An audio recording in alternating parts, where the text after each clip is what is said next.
since he was benched for Taylor Powell and then came back in. He's been protecting the football, and that's been a big key to his success. It really baffled me how Bo was kind of the scapegoat, I thought, at one point. Like, if you look at his numbers, right? And he even has a game in hand, so to speak, on Zach Collaros, but he leads him by over 500 yards in passing this year in the Canadian Football League. It, to me, boggles my mind how some of that attention was on him as it being entirely his fault. But moving forward, is this Bo Levi Mitchell's team, or is that yet to be determined? He's got another year left on his contract, so my answer would be it's Bo Levi Mitchell's team. I do know he's going to start tonight against Calgary. We know that it's a meaningless game in the standings. Both teams are going to miss the playoffs, but Bo, he needs about 470 yards to get to 5,000, and passing yards, that is. And so he's going to get a chance to start. We'll see how it goes. We will see Taylor Powell at some point. I would think that going into next season, it is Bo's team unless something crazy happens. We saw a lot of Taylor Powell last season as a rookie. We haven't seen a lot of him this year. He had a chance, and then injuries come up, and that put Bo back in. Then Bo's been great. So going forward with a year left on his contract, my guess at this point is Bo Levi Mitchell is going to be the starter of the Hamilton Tiger Cats in 2025. And I would also be surprised if he's not the Tiger Cats nominee for most outstanding player this season. Yeah. We're chatting with RJ Broadhead. He's the play-by-play voice of the Hamilton Ticats. He'll be busy tonight calling the game. Ticats and Stampeders. It's on the Western Pizza guest hotline here on the all-new Sportscage. All right, RJ, you're from Saskatchewan. Put your green-colored glasses back on. Tell us what you like about this year's version of the Saskatchewan Roughriders. Well, one thing that stands out to me is ball protection. Plus 25 in the turnover ratio is envious for every other team. It's funny, we talk about it all the time because turnovers have been such an issue with the Tiger Cats, and they're -8. At one point, they were starting to get close to even, and that was good. But to be plus 25, you're going to win a lot of football games when you protect the ball like that. So that's been a big key. The Riders they're great. A ton of depth.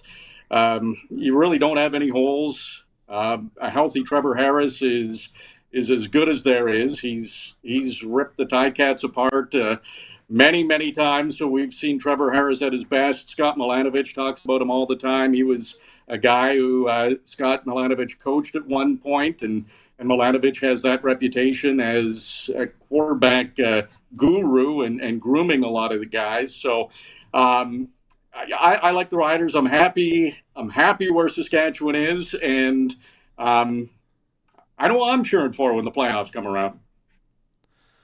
RJ, I hope you don't get upset at this line of questioning. I know that Tara, your lovely sister, and Harv, your brother-in-law up in Saskatoon, I'm sure have filled you in. We're in the middle of an election campaign, and I want to see where your vote is going to lie. Of course, we're talking about the campaign for Roland Milligan Jr. as MLP. Okay, nice. Legit nice. shot. I didn't know where you were going, Dave. Legit shot for MLP, or is that just noise that we're making here in Saskatchewan? No, I think it's a legit shot. I talked about the turnover ratio. He's a big reason why the Riders' turnover ratio is so good. And when you have a guy like Roland Milligan, what he's doing, it affects the other team's offense. Their game plan is to try to avoid throwing that ball in that direction. So I think when you can affect another team's game plan and you're getting results like he is, I think it's legit. Yesterday we had Glenn Suter on, and he was talking about how he thought that Toronto was in a really good position to go far in the playoffs, potentially win the Grey Cup, because they can stop the run against anybody, especially Winnipeg. You get to see the Argos more than we do, and you've seen them for years, even when Corey Mace was there. Would you agree with Suits in how good they are when it comes to that defensive line? Yes, I do agree. but before I fully answer that question, Maz, there is a consolation prize for Tiger Cats and their fans. Is that the Ticats swept the season series, all 3 games against the Argos this season. So they're not going to make the playoffs, but beating the Argos, a lot of Ticats fans are happy and with that result.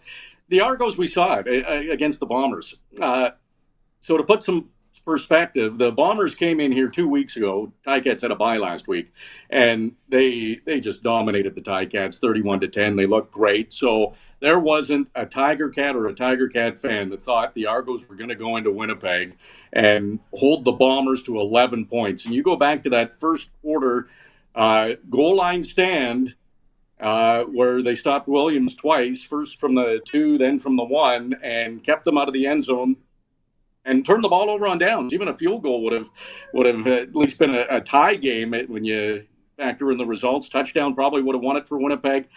Earlier in the year, the Argos stopped the Ticats 5 times on the goal line in a row. In a row. It was they stopped them twice, took a penalty, stopped them 3 times, took a penalty, stopped them 2 more times, and then Ticats said, that's it, we're kicking a field goal. And when they took that penalty and the Ticats had 3 more cracks at it from the 1, I said to Luke Tasker, I said, there's no way they're going to stop them 6 times from the 1. And he just looked at me and said, I don't know if you should say that. And sure enough, 5 times in a row. And Scott Milanovich said afterwards he'd seen that once before in his career, which I thought was amazing. Like, that's pretty rare for that to happen, but he just gave up and kicked the field goal. So the Argos are pretty dominant. It's tough to stop those short yardages.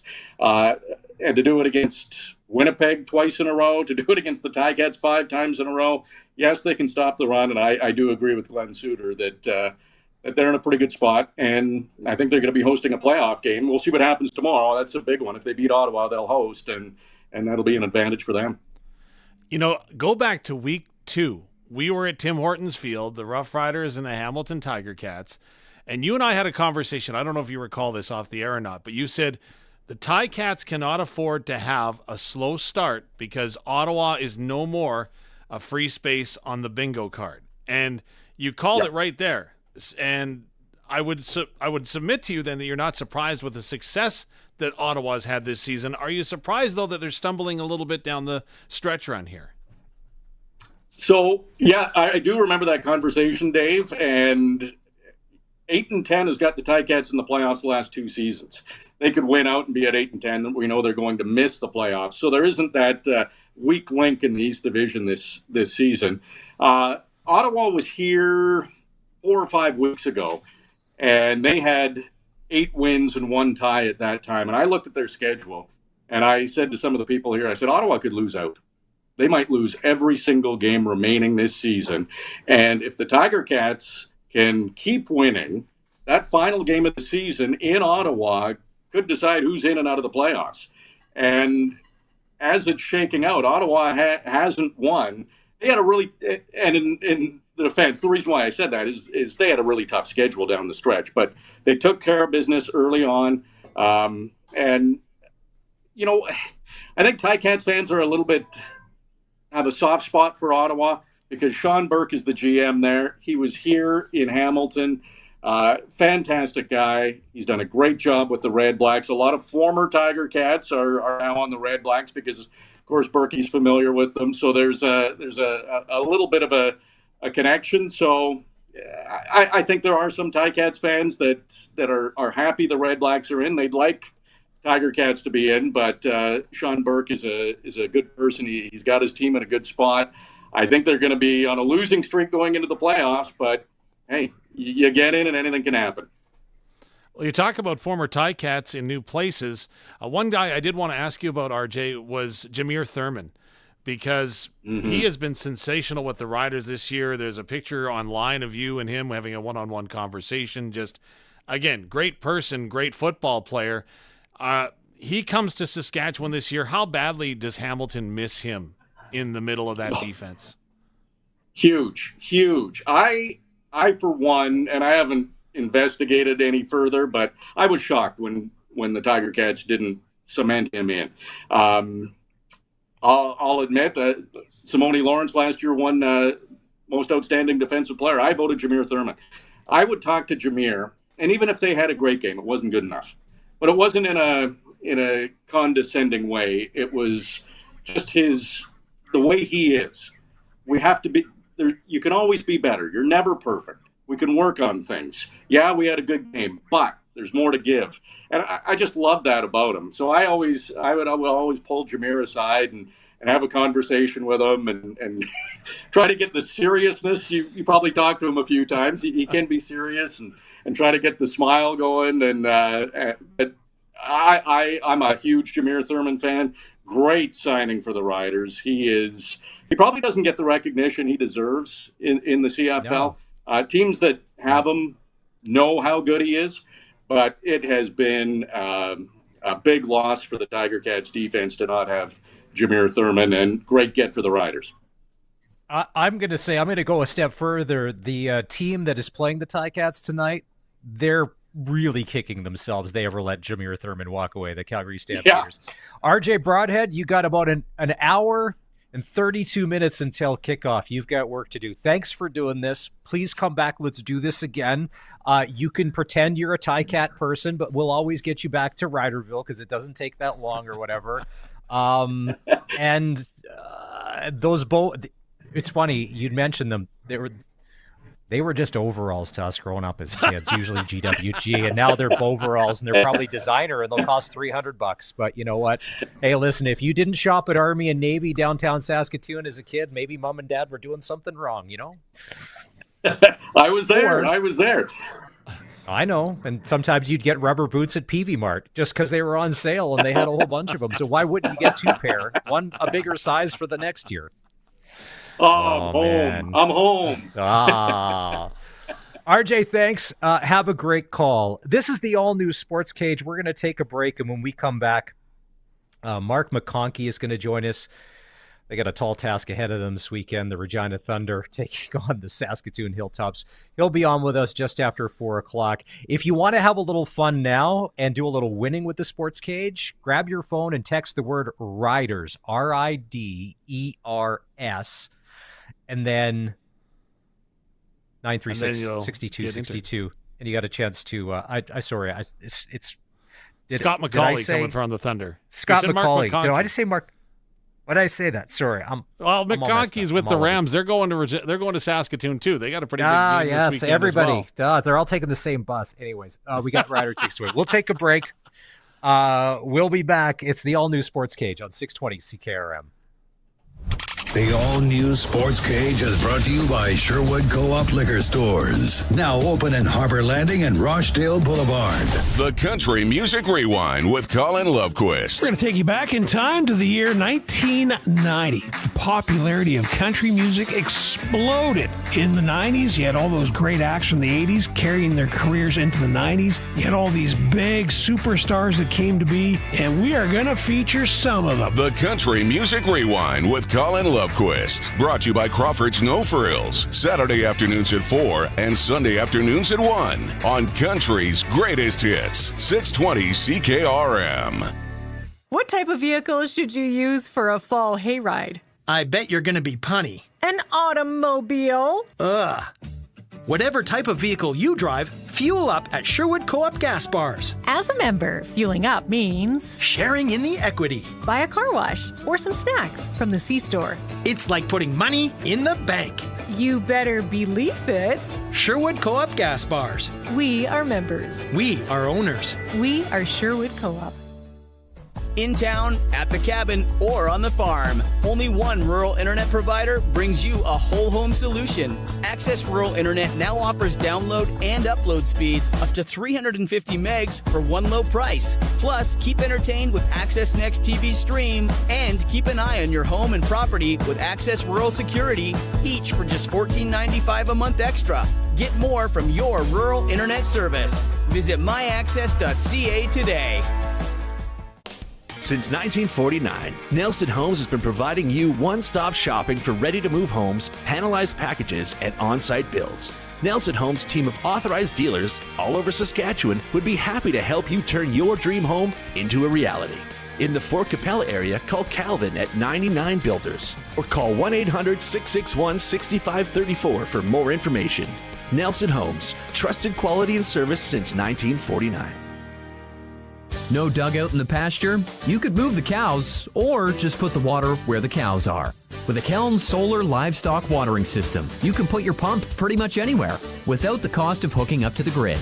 If your cows are over here, put your Keln Solar Livestock Watering System over here. If they're over there, put it over there. If the cows are on the roof, you have weird cows. Learn more about the Keln Solar Livestock Watering System at kelnsolar.com. Keln Solar, we move water. The world's funniest and most amazing stage show is back. Coming on, the man they call Ravine. The legend continues as Tyrone Ravine takes you to the inner and outer reaches of your imagination. The ultimate hypnotic experience beyond any other show in this world. Have you seen? You'll never forget Ravine. November 9th. Tickets at connexusartscenter.ca. See you at the center. The all-new Sportscage is live streaming from our Century Studios in downtown Regina. Watch now at sportscage.com. Be part of the show by texting 306-936-6262. 620 CKRM. Did I hear that commercial right? Double C's is Ravine. That can't be the same Ravine that we would have grown up with Dave as kids. Like, that's got to be like, would that be his son or something like that? Because the man they call Ravine in the 70s and 80s, he was an older dude then. But he was the guy that would come in early in the new year, right? Because he'd do the stop smoking thing, right? Yeah, the Wasn't stop that Ravine? smoking Ravine. Yeah. Curtis or Colson, can you, Ravine, you guys probably have no idea, but he is like a legend of, like, he's a hypnotist from back in the day. Ravine the Impossible. Yeah, he would cut. Yeah. Is what I'm looking up. Well, but that can't be him. Would that be his son?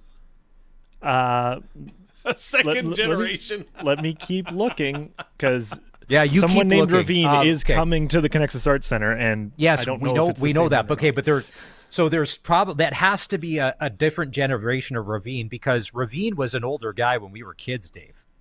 Like, he would have been in his 50s, 60s. See, I was in Weyburn. I lived a sheltered life. I never had a chance to go see Ravine. Yeah, but you probably heard the commercials. Oh my God, Ravine would have been coming to Regina. Exactly. The man they call Ravine. Speaking of overalls and Saskatchewan memories. Holy smokes. Hey, out of all the things going on in the NHL last night, it's funny. When you're from Saskatchewan, you're never not from Saskatchewan. And when anything comes up, you kind of feel like you have a little part of it. Luke Schenn played his 1,000th NHL game last night.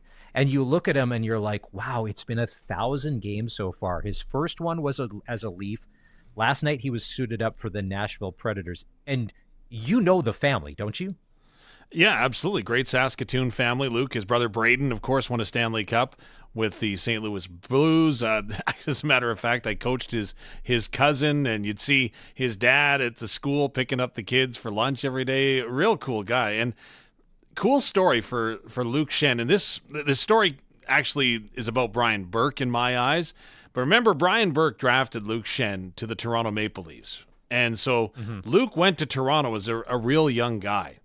And so I don't know if you recall this or not, but in his first season in Toronto, there was a lot of talk as to whether or not they were going to send him back to junior. And it was really weighing on him. And you could see that in his play.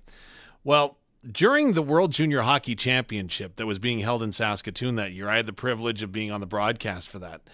It was incredible because all the NHL general managers come in to see the prospects that are the World Juniors, right? And so Brian Burke had agreed that he was going to go ahead and he would definitely come on our show and do an interview and talk about anything that we wanted to. There was so much going on in Toronto at the time.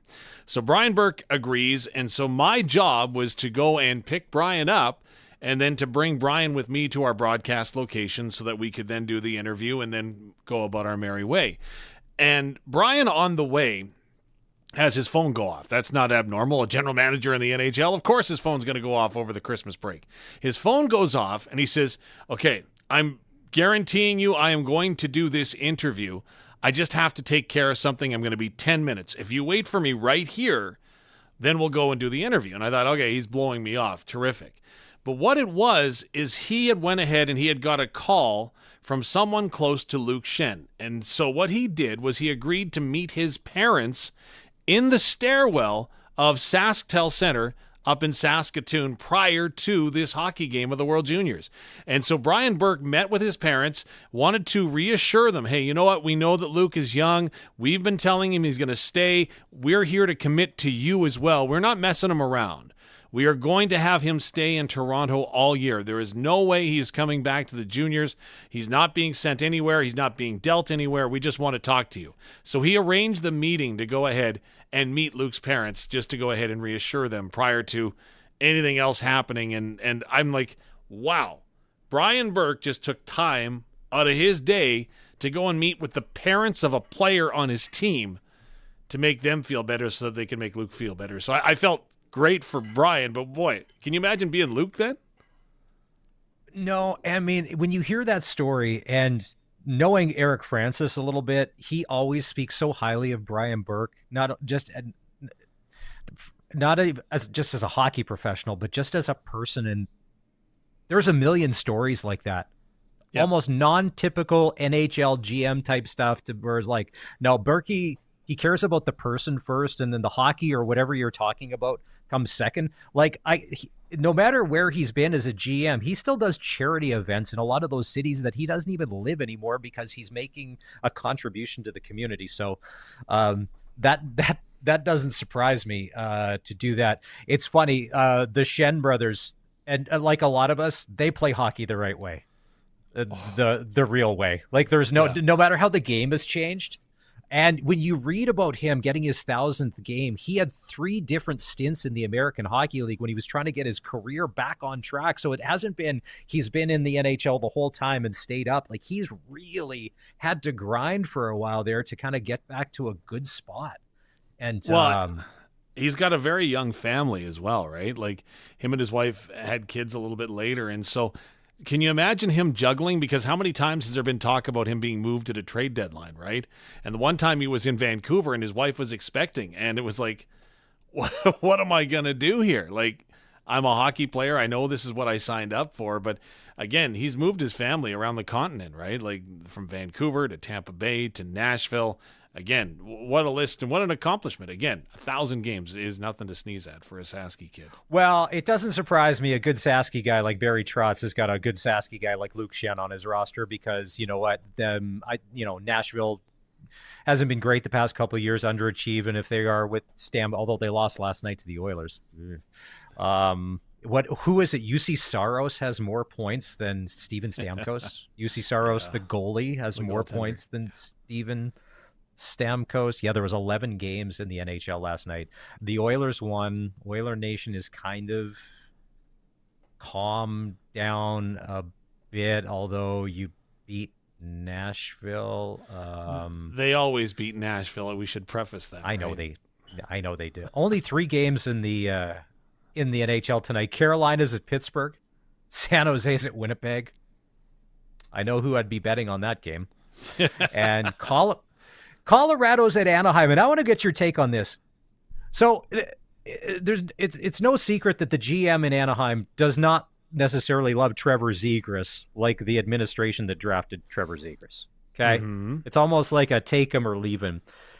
And he's still there, but I was just thinking, I wonder if Trevor Zegras will become, if he does get dealt from Anaheim, is he going to turn into the next kind of like Tyler Toffoli? A lot of talent, but he'll only be on teams a year and a half or two, because Toffoli has been a real suitcase and he's good wherever he goes, but he doesn't stay long. And I kind of think, is Trevor Zegras going to have that trajectory as well?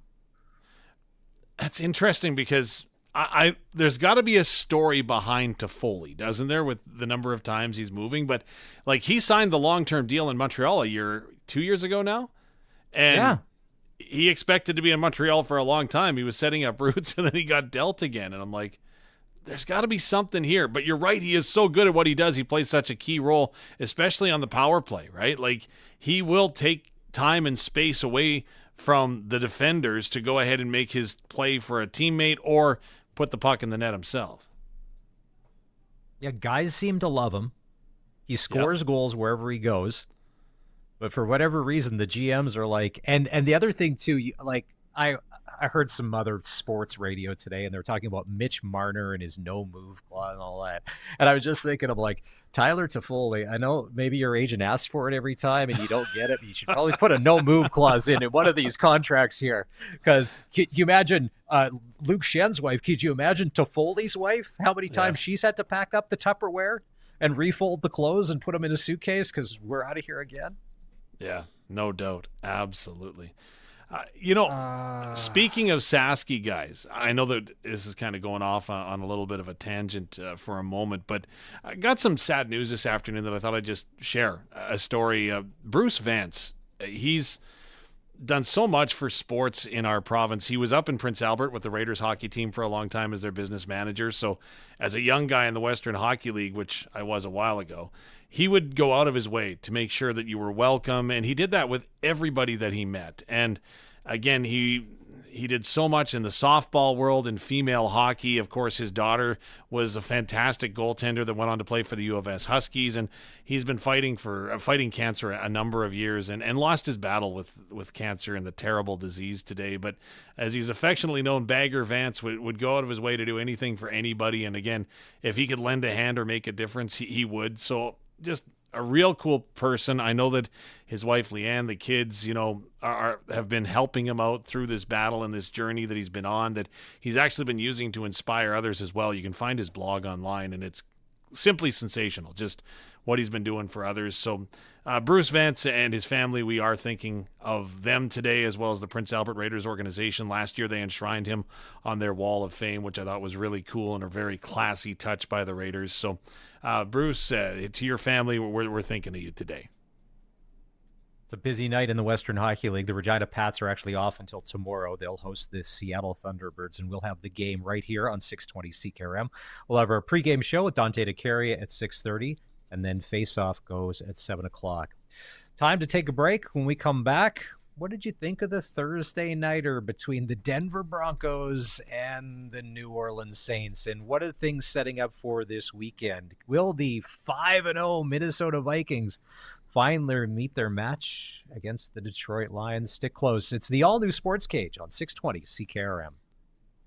Cal, what are you making? Making lawn signs. Just 10,267 to go. Grab a marker. You're not running again? Yep, running for Premier. Even Premier Beef is stretching it. You're too tough and sinewy. That's what makes me such a good candidate straight guy. Unlike Carla Chicken Pack, she says she's going to lower taxes and increase services, but she has no idea how she's going to pay for it. That's not true. And Scott Moo, he says he's going to lower taxes and increase services, but he has no idea how he's going to pay for it. That's the same thing. Exactly. That's why I'm running for office. I'm going to raise taxes and cut services. Cal, that's ridiculous. See, people are already starting to talk about me. Will you see my plan for dogs and cats? What's that? Everyone shops at Cowtown. That might be the smartest thing you've said. In town, out of town, for the best pet food for dogs and cats, it's gotta be Cowtown. Cowtown Canada on Facebook. Got any slogans? Don't axe the pet snacks. What you think? Well,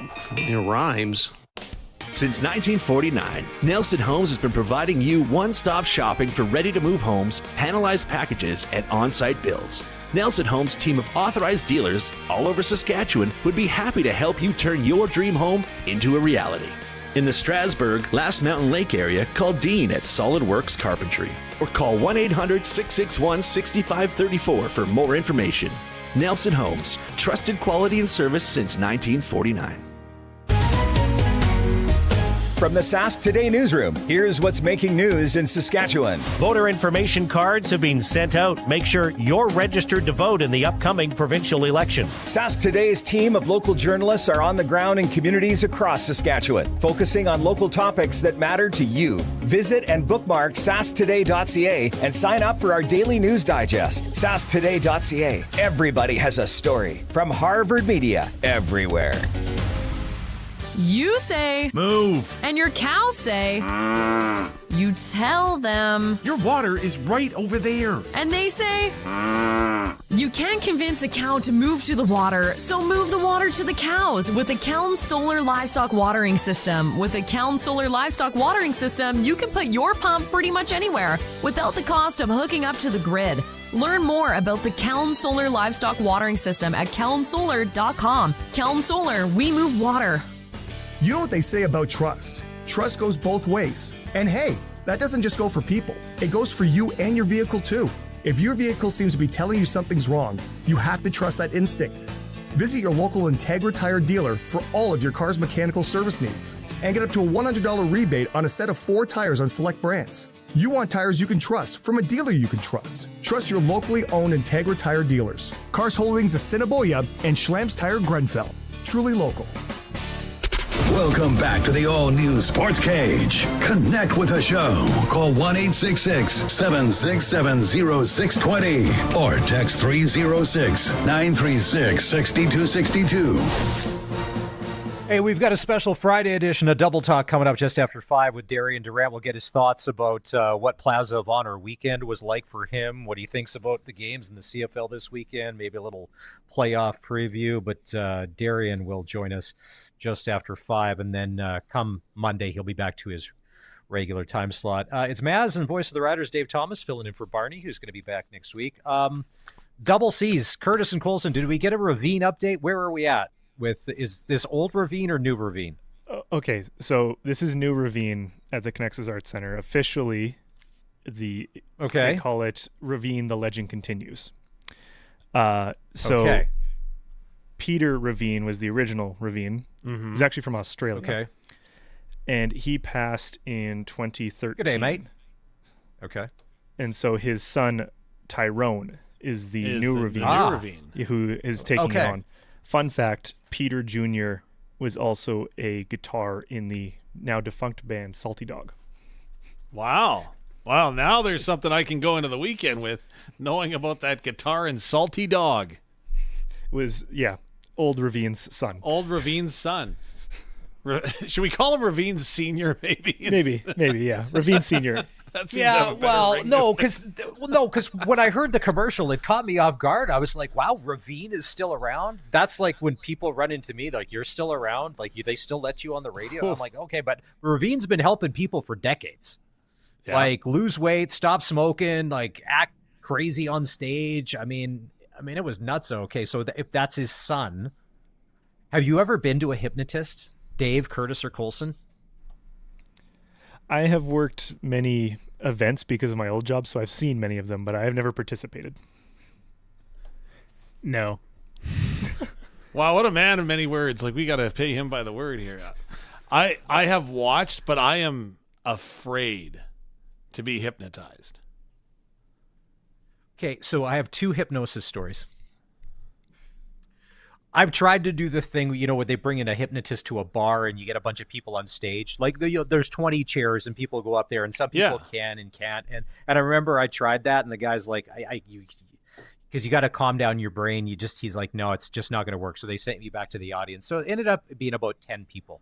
And one of them was somebody I knew, and I was like, and I knew that they weren't a plant. Like, we didn't get free drinks and free tickets. Like, it was legit. And so I believe in this stuff, because some people are like, no way. Everybody's in on the trick. Not for real.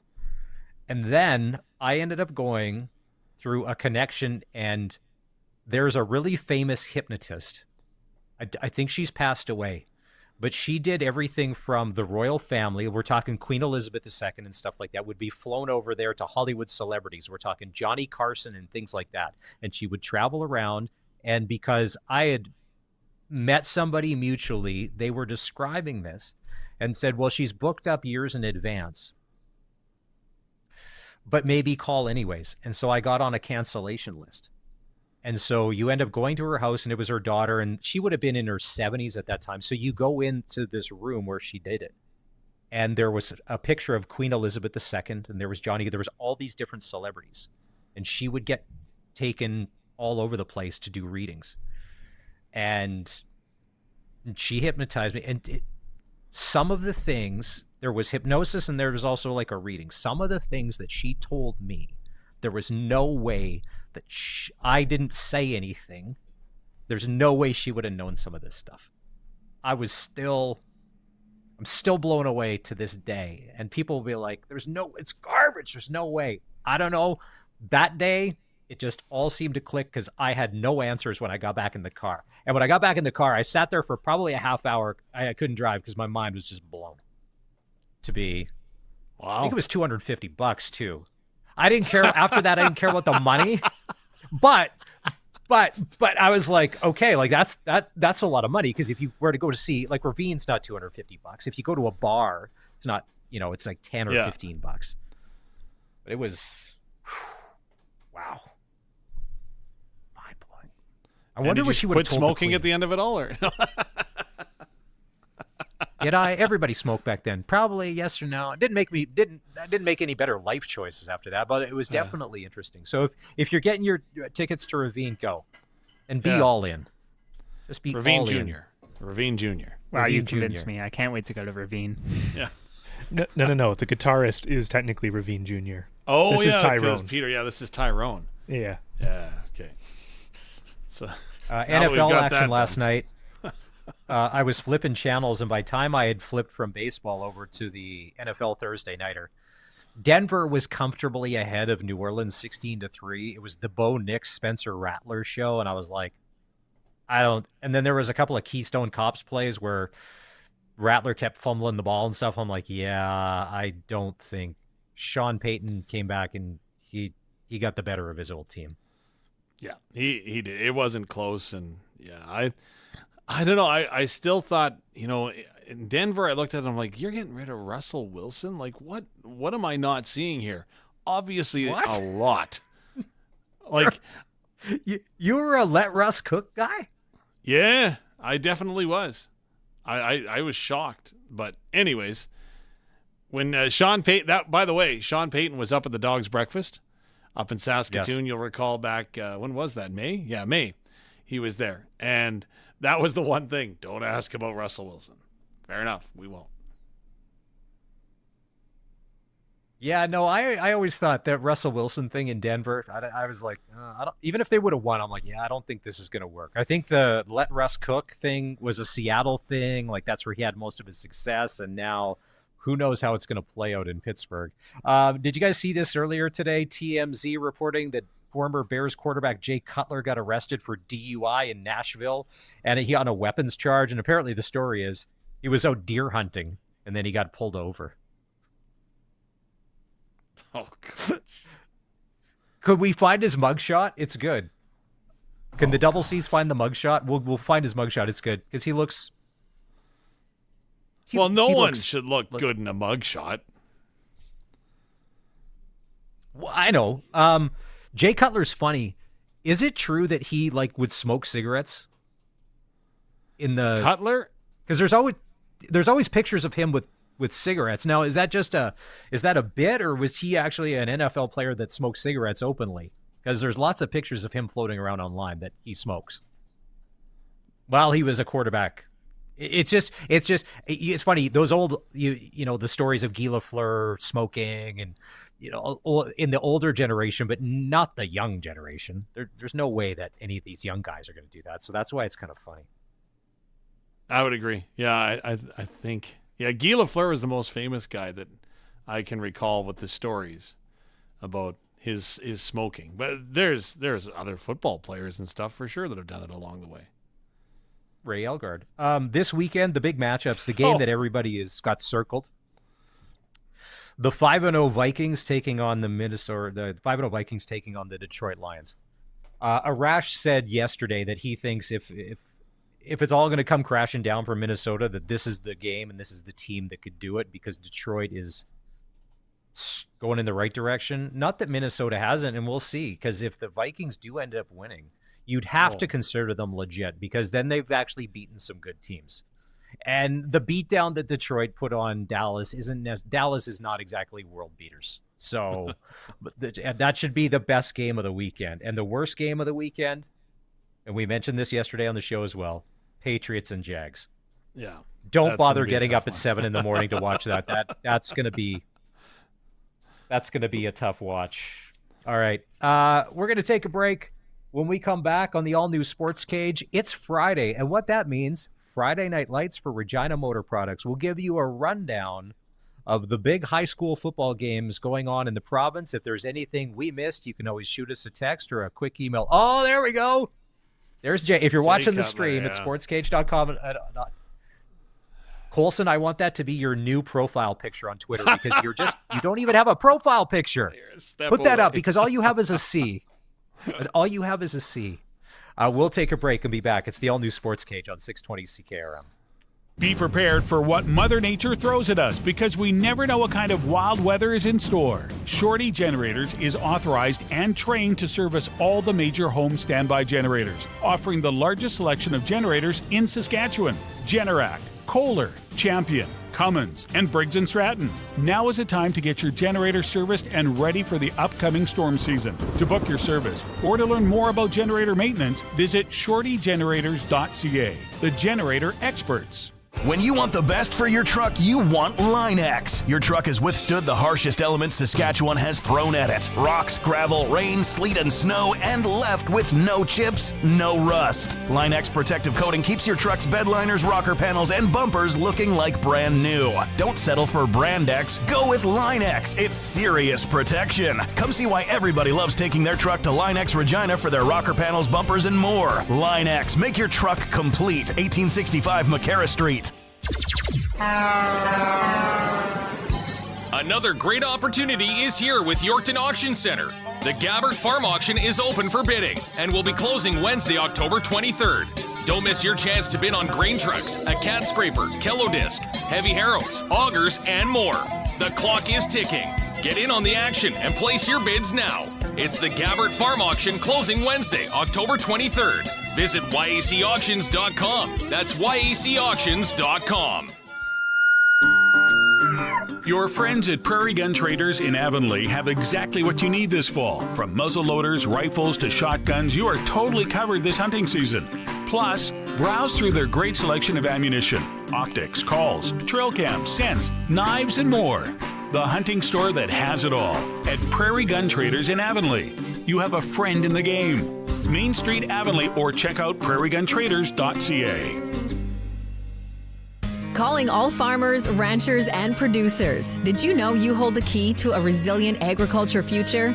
Donate to Agriculture in the Classroom Saskatchewan and help connect students with agriculture. Together, we can cultivate a generation that understands, appreciates, and champions the heart of farming. A sustainable future begins with investing in education today. Make a charitable donation to Ag in the Classroom at aitc.sk.ca/donate. Full bore? What does that even mean? Like a full animal? I guess it's better than a half bore, especially if you're the boar. Or is it a full bore like every team's meeting? What's never a bore is driving on slick Saskatchewan winter roads. At least your local Cooper tire dealer carries Cooper Evolution winter tires. Cooper Evolution winter tires provide exceptional grip and traction in the snow and ice. See your local Cooper tire dealer for Cooper Evolution winter tires.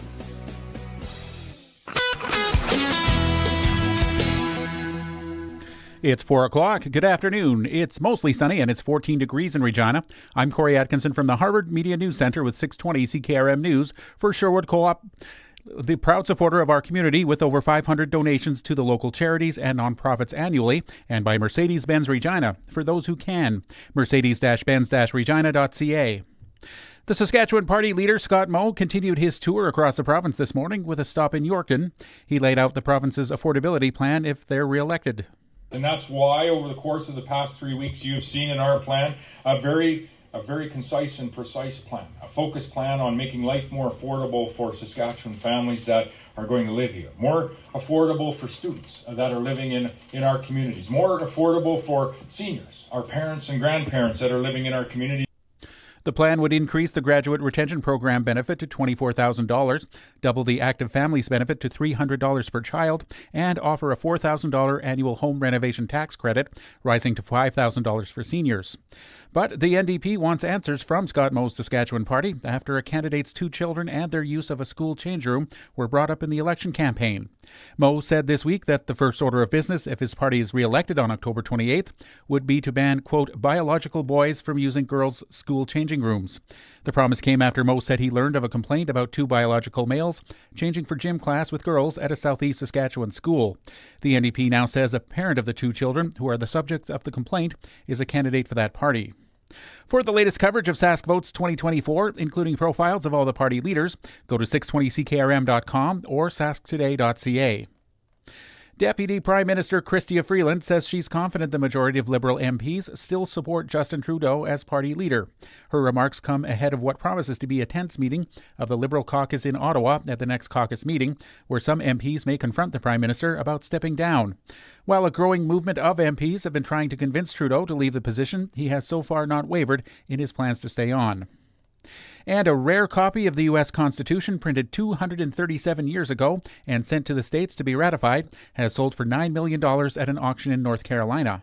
There are only 8 known copies of this document still in existence from 1787. This is the only one that was privately held. Appraiser Seth Collar. A ratification copy of the United States Constitution, actually signed by the one person who had to sign it, Charles Thompson. Thompson was the Secretary of the Congress, believed to have sent signed copies to each of the 13 original states for residents to vote on. There's also a letter from George Washington asking for ratification. This prized document, sold by Bronk Auctions for $9 million, was recently found inside a filing cabinet at a property once owned by a former North Carolina governor. I'm Jackie Quinn. That's your 620 CKRM News. Read more stories from around your community and around the province at sasktoday.ca and 620ckrm.com. Your weather is next. The luxury of Mercedes-Benz has never been more within reach with the fall demo event at Mercedes-Benz Regina. Save up to $32,000 on select models like the luxurious EQE 350. Get the premium performance and elegance Mercedes-Benz is known for, but with unmatched value when you choose certified pre-owned. Take advantage of the opportunity to experience the Mercedes-Benz you've always dreamed of, without compromise. Book your test drive at Mercedes-Benz Regina. When you shop at Sherwood Co-op, you're contributing to your community while building equity and putting money back in your pocket. Others may claim to be local, but Sherwood Co-op is truly local. Rooted in your community for over 90 years. They're a proud Saskatchewan company who continue to support hundreds of community organizations each year. Like the Neonatal Intensive Care Unit at the Regina General Hospital and the Cancer Foundation of Saskatchewan. We are members. We are owners. We are Sherwood Co-op.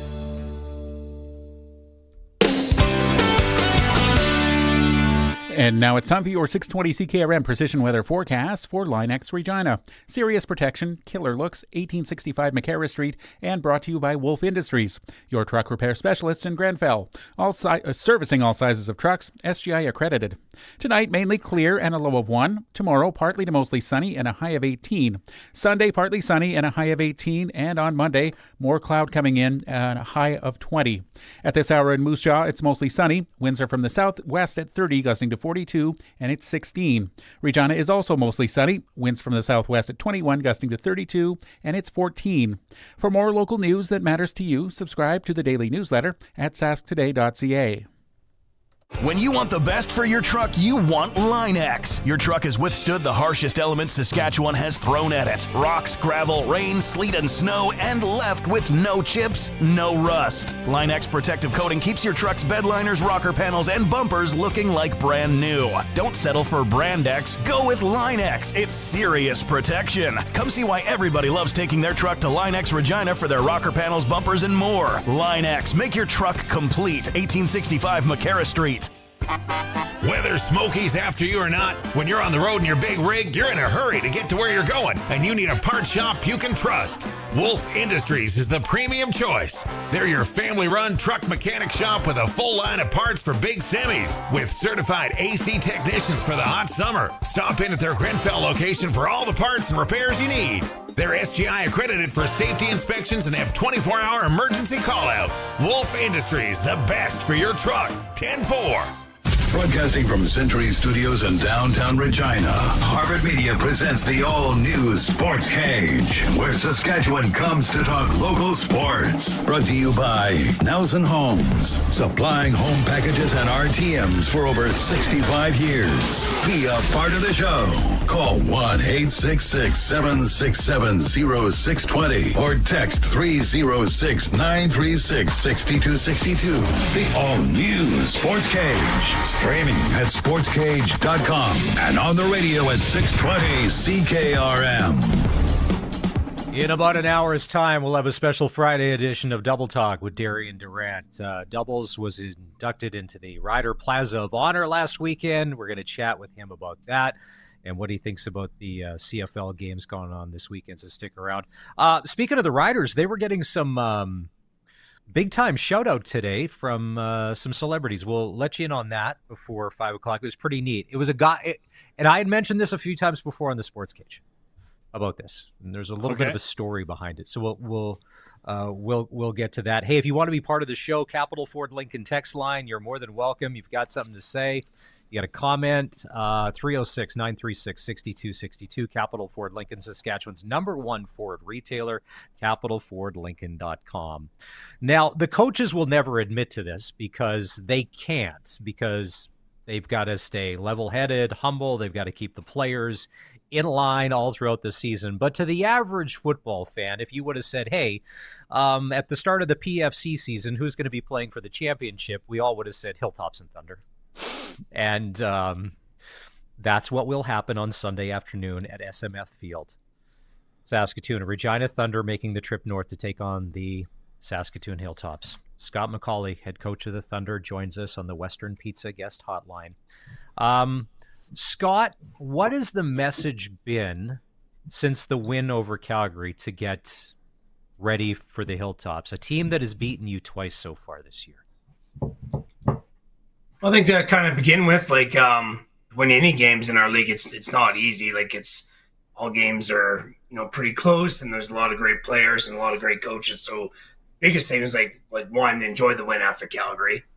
And then two, like when we got back, trying to get that mindset back into place to get better and stuff. And we feel that, the way that we're playing right now compared to maybe the way we played against Saskatoon the first couple of times is that we're kind of a different team where we're doing a lot of different things on offense, defense, and also with special teams with different players in different spots, but also kind of playing with some different schemes that, we basically had to kind of like look at our team and look at our assets and see how we could bring out those assets and put us in better spots to be successful. Coach, appreciate that you said that. Again, winning a football game is never easy, and we had an opportunity to talk prior to kicking off your 25th anniversary season this summer.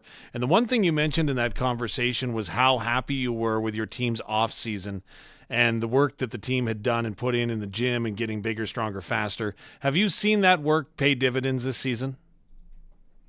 Yeah, I think so. We had a really good start to the year in regards to our wins, but also just not a lot of injuries. It wasn't until basically, the Empton Huskies game where we started to see a little bit more injuries starting to pile up and stuff. So I think that says a lot with our off-season workouts and what we're able to do with that.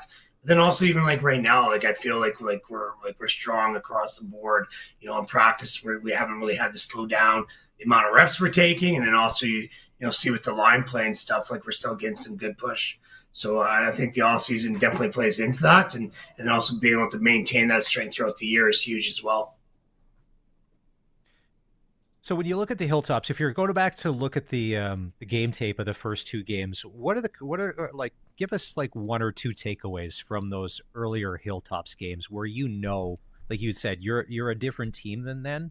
What are some of those areas where you feel like, no, that we either lock that up or we've completely moved on from there? Yeah, I mean, so I guess a few things the Hilltops have actually changed up their game plans quite a bit. And what they did against us in game one is way different than what they were doing the first three games of the year. The way that they called the second game is a lot different than, they called their last game. So it's trying to figure out what they're trying to accomplish, that particular game. And, in game one, they came out throwing and they isolated 86 by himself quite a bit. And, we didn't make the proper adjustments. And, in game 2, we had all that in place, and then they really went into more of a ground and pound and delivered the ball to a couple different other guys, right? So, for this game, we need to, make sure that, we're really paying attention to, what they're trying to accomplish, make those adjustments quickly, not wait and see and feel it out, because there's, as the game progresses, once it gets out of hand, it's out of hand, especially in these types of games. But, for us, it's going to be a lot of complementary football. We're going to have to rely on our offense to move the ball, however which way that is. And the bottom line is that we need them to keep the ball and keep the Hilltops offense off the field.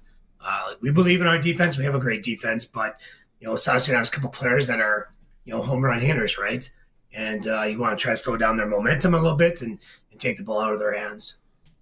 Regina Thunder head coach Scott McCauley, our guest, getting set for the PFC Championship game Sunday afternoon in Saskatoon against the Hilltops. Coach, how much fun is it to coach at this time of year against a team that you're so familiar with in the Saskatoon Hilltops? You talk about the adjustments that you're seeing within the season, and I'm assuming there's going to be adjustments within the game. Is fun the right word when it comes to setting up a game plan for a game like this? I mean, anytime you can get those extra games in the year, again, like we talked about it, there's 6 really strong teams, and we've been lucky the last 4 years to get to the PFC final. We're 1-2 against the Saskatoon Hilltops, and we feel like we have the chalk in our hands right now that we can make the adjustments that we need to be successful going into this weekend. And it's another week of coaching football, and it's coaching at an elite level, and both teams know each other inside and out. So it's trying to figure out sort of what's that next step, what sort of wrinkles can you put in but not cost your team they've been working on certain skill sets. You don't have wholesale changes, but what sort of wrinkles can you build out of everything, right? So it's definitely a fun time of year, but it can be a little bit stressful too, because you're wondering what they're going to be doing, right? I got no idea. They threw it against us. They ran against us. Last year in the 2022 PFC final, they ran an option play, which they've never ran probably in 15, 20 years, came out of nowhere. So it's interesting. It's going to be a lot of fun for sure. One of the neat things, the guy sort of leading the charge for the Regina Thunder, Murad Al-Khatib, I don't know, enthusiasm, passion, the ability, he's moving any obstacle in the way, out of the way. And when we had him on the radio, he talked about football being one thing, but the boys are the men that come into this program, and then to see them grow and go on through that, you get these guys from the start until the finish. Is that one of the more proud things being a coach, whether you win or lose, to see where these people are turning into as humans when they come through the Thunder program? Yeah, it's kind of reflect and look back, especially the 5th years and stuff, and how far they've grown, as people. They might be coming in as this little chubby kid that's quiet and scared to talk to anybody, and all of a sudden they're leaving, they're all jacked up, and they won't stop talking, So it's interesting to see how them kind of grow. But we've been really lucky to have Murad on our board of directors. Also, he's been very successful, in life, and he's a proud father and a loving husband as well. And he brings a lot of good perspectives to our team, from the business standpoint, but also the Al-Khatibs as a whole. They're just a good family that always gives back to the community, and having them around the clubhouse just makes things a lot better. And our players know too, they can reach out to Michelle or to Murad to talk to them one-on-one for life advice and things like that. And then, also I think we've done a great job with the guy, John Tokar. He's our leadership, really instrumental of being keeping an eye on the guys and making sure that, we're doing things the right way and helping them grow as human beings. As you gear up for this football game, obviously you've talked about the X's and O's, Coach. We've talked about the physical attributes, and boy, do you have some athletes. Sadiq, just one of the many that were honored with individual awards from the PFC this week. But also, is there an emotion management component that you have to add into your preparation this week, and the fact that these guys know each other? Elite football players in our province, they get to know each other. They get to play and perform against one another in so many different ways. So it's very, I would suggest, easy to get up or get down. So is emotions something you also coach this week? 100%. And I think that's one of the reasons why we didn't do so well last time with Saskatoon. Is that, there's a lot of highs and lows throughout the game, and, our guys believe in themselves or believing in whatever. And so that's one of the things is that you need to control those emotions and set some sort of expectations. And that's like the one thing I'm super proud of, after those 2 losses and stuff, I feel like our team's really gelled a lot more. We made the proper adjustments with the X's and they're bought into that, and you can see that they're fully bought into that. So now it's about managing their ability to fly around the field and make the plays when they need to, right? And so now they can focus on that. I think that's going to be one of the biggest components come game time, like who wants it more and who's willing to do more throughout the game, right? Sarge will get those guys all jacked up. They'll be flying around, being physical and, yelling and screaming and all that kind of good stuff. And our guys are going to be at super high level as well. And whoever can, maintain that and also ride the highs and the lows of the game is going to be the team that comes up on top. And so, we're going to rely on our 5th years. We're going to rely on our veteran players that have been in this type of game before to lead the way and manage those expectations. And we'll be in a good spot. Do you want to tell me a little bit about Sadiq and some of those other athletes? Like I say, it's an impressive bunch. Yeah, for sure. Sadiq, you talked about guys that came here, when they were 18 years of age, coming out of high school and the type of people they're growing into. Sadiq is one of those guys. Like he hasn't had, the easiest couple of years here with his father passing. And, on this, you get to see him kind of blossom into that sort of father figure role, not only with his family, but also in the locker room and stuff as well. Like he's, he's really matured and become like an adult. And he always was kind of a guy that maybe in, large settings wouldn't be the type of guy to talk. And now like he's willing and able to get in front of the guys and kind of call them to order and call them up and sort of set the way. So he's one guy that I've been really impressed with, like how he's growing, not only as an athlete and this year, like really coming out of his shell, but more importantly as a human being and stuff. He's been outstanding. And then, the person that's right next to him is Rylan Likert. And Likert is a guy that's absolutely full of energy. He's constantly striving to become the best player, like eating good, working out, going to school. I think he's got way too much energy. But seeing that guy as well, like just his focus and stuff, they work well together. Coach Scott McCauley of the Regina Thunder, our guest on the all-new Sports Cage, of course, on 620 CKRM. And, of course, you can see us streaming as well, whether that be on X, on Facebook, on sportscage.com. And, Coach, it's great that we're streaming because I don't think I've ever seen you without a hat before. The flow looks fantastic. But in saying that, looking over your left shoulder, there's a couple of boys' pictures back there, and I know you get an opportunity to coach your boys this year. What has that meant to you? I think it's been a pretty cool experience. It pushed me as a, watch how what I'm doing and all that kind of stuff as well. Like when it's your own kids, you can easily get after them pretty quick and easy, right? And be honest, as from a coaching perspective, that's not always fair. It's been, I played in 2001, 2002, and then I think it came back in 2010. And they would have been about 3, maybe 4. And I remember bringing them to practice and stuff and setting them up on the garbage cans that we'd set up to run, defensive plays or something with special teams. And then with their long hair and stuff, just sitting on top of these cans and not understanding what's going on. Or the one time I had them sit in a meeting when they're, I think, 4 or 5. And, after I thought I did a good speech, got all the boys ramped up, ready to rock and roll. And then one of them comes up and goes, "Good show, Dad." I'm like, oh, man. It's not a show. You did a good show. That's a really good show. So anyways, it's funny just seeing them kind of grow up. And then, I've had opportunities to sort of coach them a little bit, as an assistant coach or a guy that's, like a part-time coach in hockey or baseball. Thunder always dictates everything. And also my real job, always came first, but I was able to coach them in those sports. And I've never really had the chance to coach them in football. So it's been pretty cool to have them at the clubhouse, see them grow this year as athletes and also their football IQ grow even more.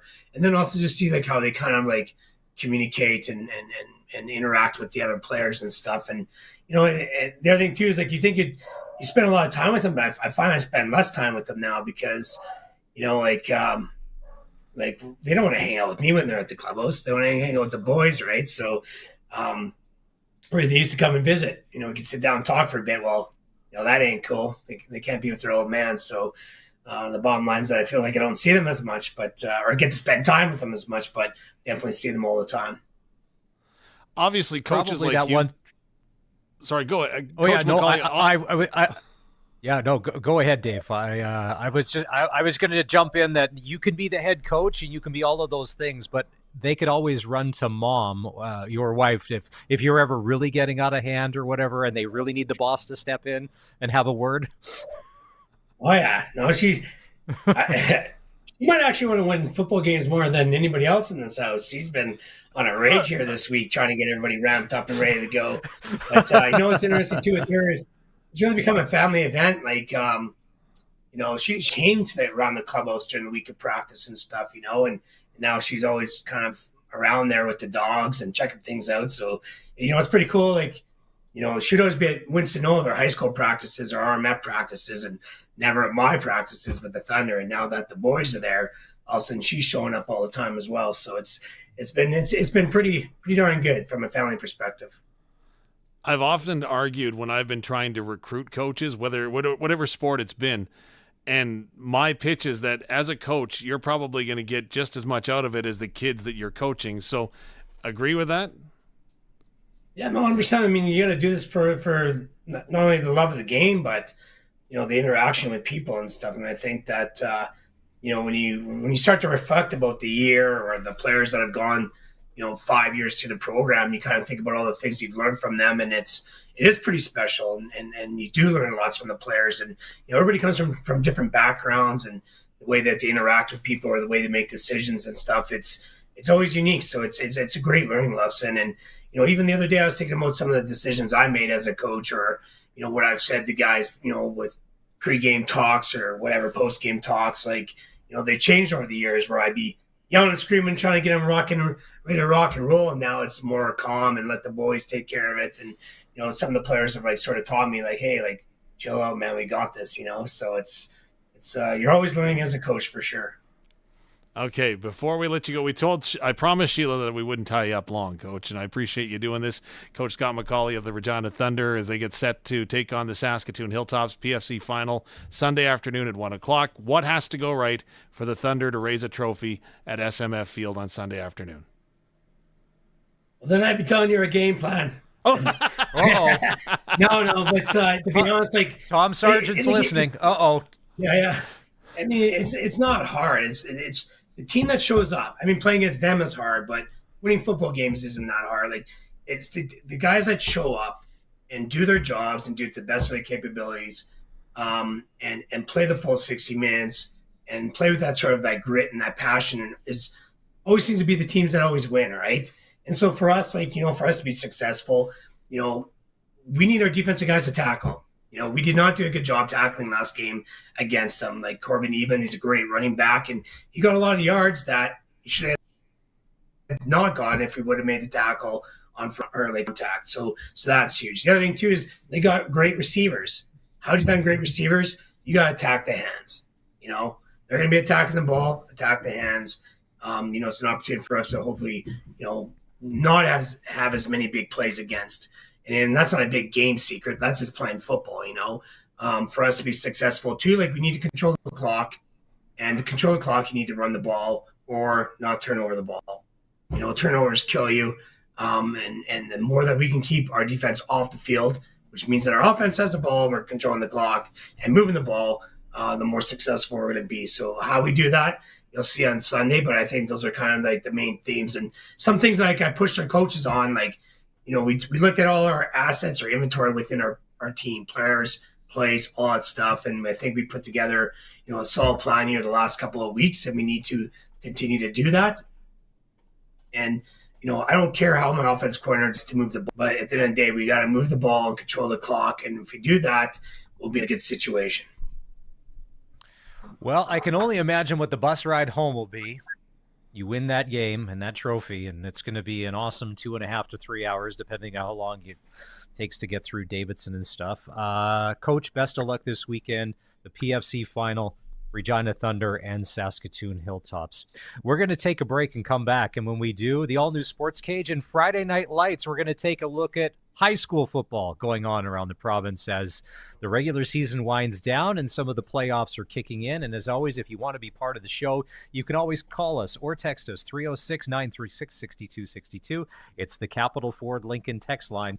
More Sports Cage next on 620 CKRM.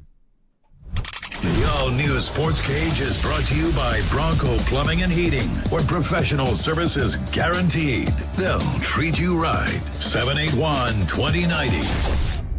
The Country Music Rewind with Colin Lovequist. We're going to take you back in time to the year 1990. The popularity of country music exploded in the 90s. You had all those great acts from the 80s carrying their careers into the 90s. You had all these big superstars that came to be, and we are going to feature some of them. The Country Music Rewind with Colin Lovequist. Brought to you by Crawford's No Frills. Saturday afternoons at 4 and Sunday afternoons at 1 on Country's Greatest Hits. 620 CKRM.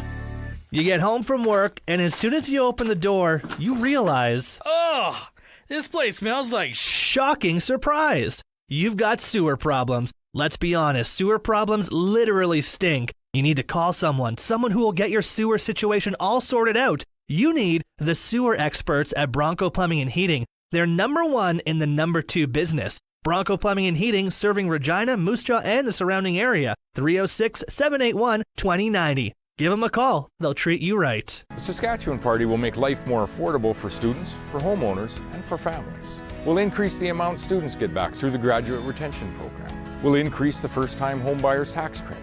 We'll create a home renovation tax credit, and we will increase the active families benefit for children's activities. We'll also reduce your income tax and keep home heating exempt from the Trudeau NDP carbon tax. The Saskatchewan Party, making life more affordable for Saskatchewan people. Authorized by the financial agents for all provincial Saskatchewan Party candidates. In town, at the cabin, or on the farm. Only one rural internet provider brings you a whole home solution. Access Rural Internet now offers download and upload speeds up to 350 megs for one low price. Plus, keep entertained with Access Next TV Stream and keep an eye on your home and property with Access Rural Security, each for just $14.95 a month extra. Get more from your rural internet service. Visit myaccess.ca today. Since 1949, Nelson Homes has been providing you one-stop shopping for ready-to-move homes, panelized packages, and on-site builds. Nelson Homes' team of authorized dealers all over Saskatchewan would be happy to help you turn your dream home into a reality. In the Radville-Weyburn area, call Darren and Claude at South Sask Builders. Or call 1-800-661-6534 for more information. Nelson Homes, trusted quality and service since 1949. The new King of Trucks in Southie, Saskatchewan is Southie Mainline Chrysler. Get $1,500 bonus cash on select Jeep Grand Cherokees. You can also get up to 15% off on select Pacificas, up to $18,000 off on select Ram 1500s, or 0.99% for 72 months financing. It's the new King of Trucks in Southie, Saskatchewan, just 30 minutes north of Regina. Visit SouthieMainline.ca. Southie Mainline Chrysler, worth the drive every time. Guaranteed. Full bore? What does that even mean? Like a full animal? I guess it's better than a half bore, especially if you're the bore. Or is it a full bore like every team's meeting? What's never a bore is driving on slick Saskatchewan winter roads. At least your local Cooper tire dealer carries Cooper Discoverer True North winter tires. Cooper Discoverer True North winter tires provide exceptional grip and traction in the snow and ice. See your local Cooper tire dealer for Cooper Discoverer True North winter tires. The all-new Sports Cage is proud to present Friday Night Lights, our in-depth look at high school football across Saskatchewan. Friday Night Lights is brought to you by Regina Motor Products. Take advantage of their winter tire swap. Save up to $20. Book today. There was a big game at Mosaic Stadium last night. It was the Kiwanis Bowl. Martin Luther Kings ended up beating the Saskatoon Redhawks. Final score there was 45-24. That's my alma just mater. like the marching band music. Yeah, that's my alma mater. They used to be the Redmen back in the day. Kiwanis Bowl. Busy day today. There's games all over the place. Six-man Davidson's at Watrous. Nipawin's at Foam Lake, Tisdale at Melfort, Maple Creek's at Lumsden, Moose Jaw Vanier's at Shaunavon, Humboldt's at North Battleford. That'll go tomorrow. Some 9-man action at 1 o'clock. Esterhazy at Melville. And Indian Heads at Fort Capel also tomorrow at 1 o'clock. And here's the thing, looking at the forecast, this may be the last nicest weekend for football because it could be snowy and rainy by Tuesday, Wednesday with a high of only 5 degrees. And we talked last week. Yeah. Football practice in that weather is no fun. So take advantage. Very true. You've got games this afternoon. O'Neill at Campbell, 5:15 at Mosaic.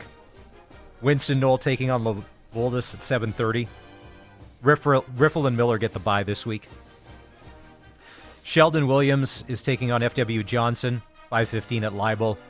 And then Balfour's taking on Tom, 7:30. That'll be the late game at Libel Field.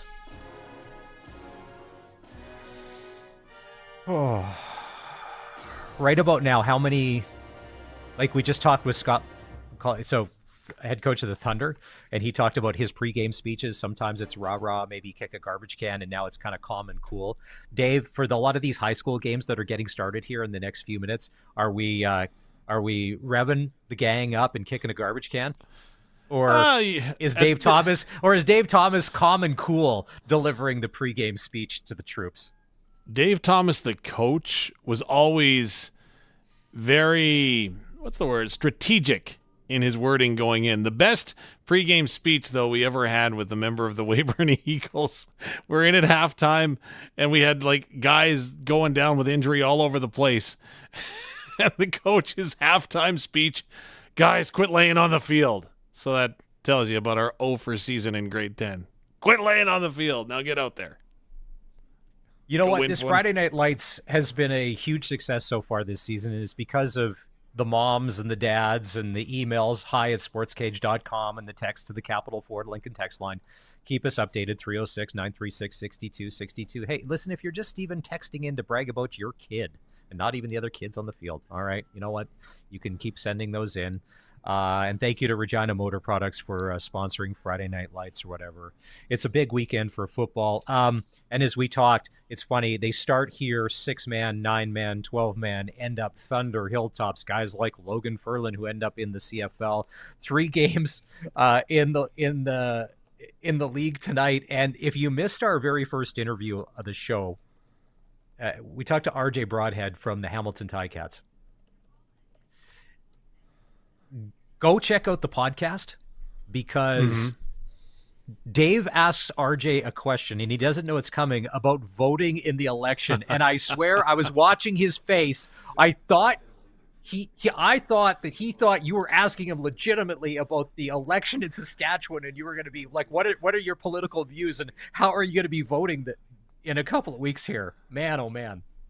When it turned out to be a Roland Milligan question, I was like, okay, because I'm like, where's Dave going with this? Well, and when he was talking about, putting on his overalls, right? Like, the only time you're putting on overalls is to do work in rural Saskatchewan. So it's never fun. It's never good times. It's not a fashion statement like Bo Levi Mitchell. It means that work's coming, right? So, and then your PV Mart rubber boots, that means you're cleaning stalls, so even worse. See, we were lucky because there was farmland, but there wasn't any animals. And I was going to say I was a little soft as a kid. I wasn't necessarily the one that was going to be out there for... I remember one summer having to paint the fence. And you know what it was like growing up in the 70s and 80s?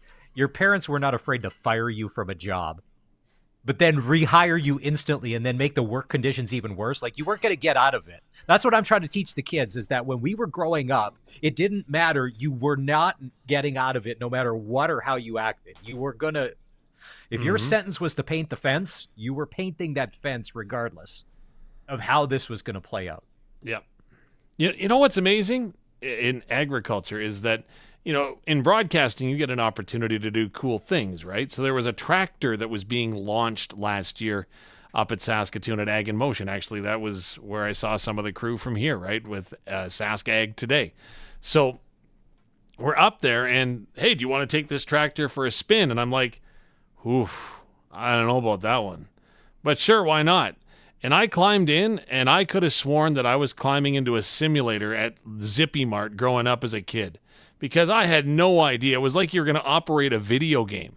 Like, good grief, there's so much going on. Like, so much respect for producers and operators that are running the machinery, but oh my gosh, has it changed? First of all, two things. I almost ran over Uncle Carl once getting a chance to drive a tractor. Don't put a kid who's like 10 years old on a tractor that's got like a stick shift. That is not you.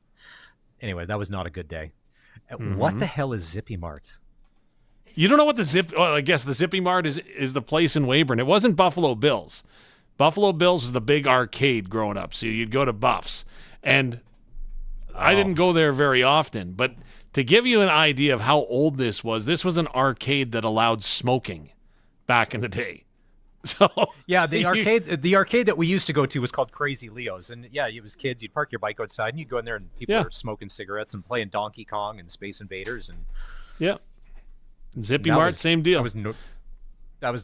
No, Zippy Mart sounds like a supermarket or a grocery store. That doesn't sound like an arcade. No, there was that component to it as well. It was a multifaceted facility. It still is, actually. It's thriving in Weyburn, I'll tell you.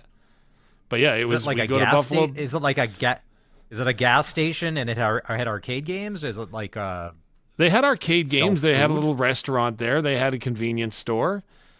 I don't think there was ever fuel. Fuel was always down the street. But yeah, it was the Zippy Mart. You'd go to the Zippy Mart. If you lived on that edge of town, you'd go to the Zippy Mart, and if you didn't, you'd go to Sev. Those are the two options. Remember when games went from a quarter to 50 cents? And I'm like, no, I'm playing quarter games. Who can afford 50 cents? Like this in this economy? Even back then, there was inflation in video games, and you're like, yeah, I'm out. Sorry. Yeah, I remember that. Remember that well. And again, the one thing that kids today will never have the experience is when you go to the mall and hanging out at the CD store, right? Like, oh yeah, never. Sound, Sam the Record Man. I remember Audio Warehouse. Is Audio Warehouse still a thing? Are they still in absolutely business? Crazy Kylie's, all that? Yeah, Crazy Kylie's just off 22nd. Yeah. You'd go and you'd buy CDs. CDs were $15, $16.99. Remember cassette singles? Remember, you'd be a sucker and you'd make a mixtape for a girl, and then she didn't end up liking you anyways, and you wasted all that time. There's a lot to unpack there, Maz. I don't know if we've got the time or the couch required. No, but nobody needs to hear that story. There's no happy ending there. It's great. You can be almost 51 and in therapy. That's good. Listen, one of the ultimate mixtapes of all time. Remember the double C's are going to look at me like I'm absolutely off my rocker. But remember the mixed CDs, the Jock Anthems or Jock Rock or something? Jock Jams? Jock Jams, that's what it was. They'd have Jock Jams. So you'd have like in-stadium music, and that was the mixed CD that you could go and buy. Mm-hmm. All you guys are saying is, do you remember this? Do you remember that? No. Don't remember any of it. I don't remember any of it. The only thing I remember is like the big CDs of like big shiny tunes, like the Much Music stuff. Yeah. Big fan of those. Oh, so speaking of this, so my cousin Jay, originally from Saskatoon, works for Canada Post in Ottawa. He was a newspaper writer for a long time, and then he got some corporate job at Canada Post. I didn't know Canada Post had writers, but they do. He works there. He's worked there a long time. So did you see that came out yesterday? That Canada Post is making commemorative stamps to commemorate Much Music. Really? Wow. Out of all the things that we spend taxpayer money on, this is when my mom will mail a card from somewhere, and it takes 7 to 8 days to get in the same province. That's, to me, is a bigger issue than having a stamp to commemorate Much Music. Speaking of taxpayer dollars, so I had a brand new shiny loonie yesterday with Prince Charles on the back. I hadn't had one up to this point.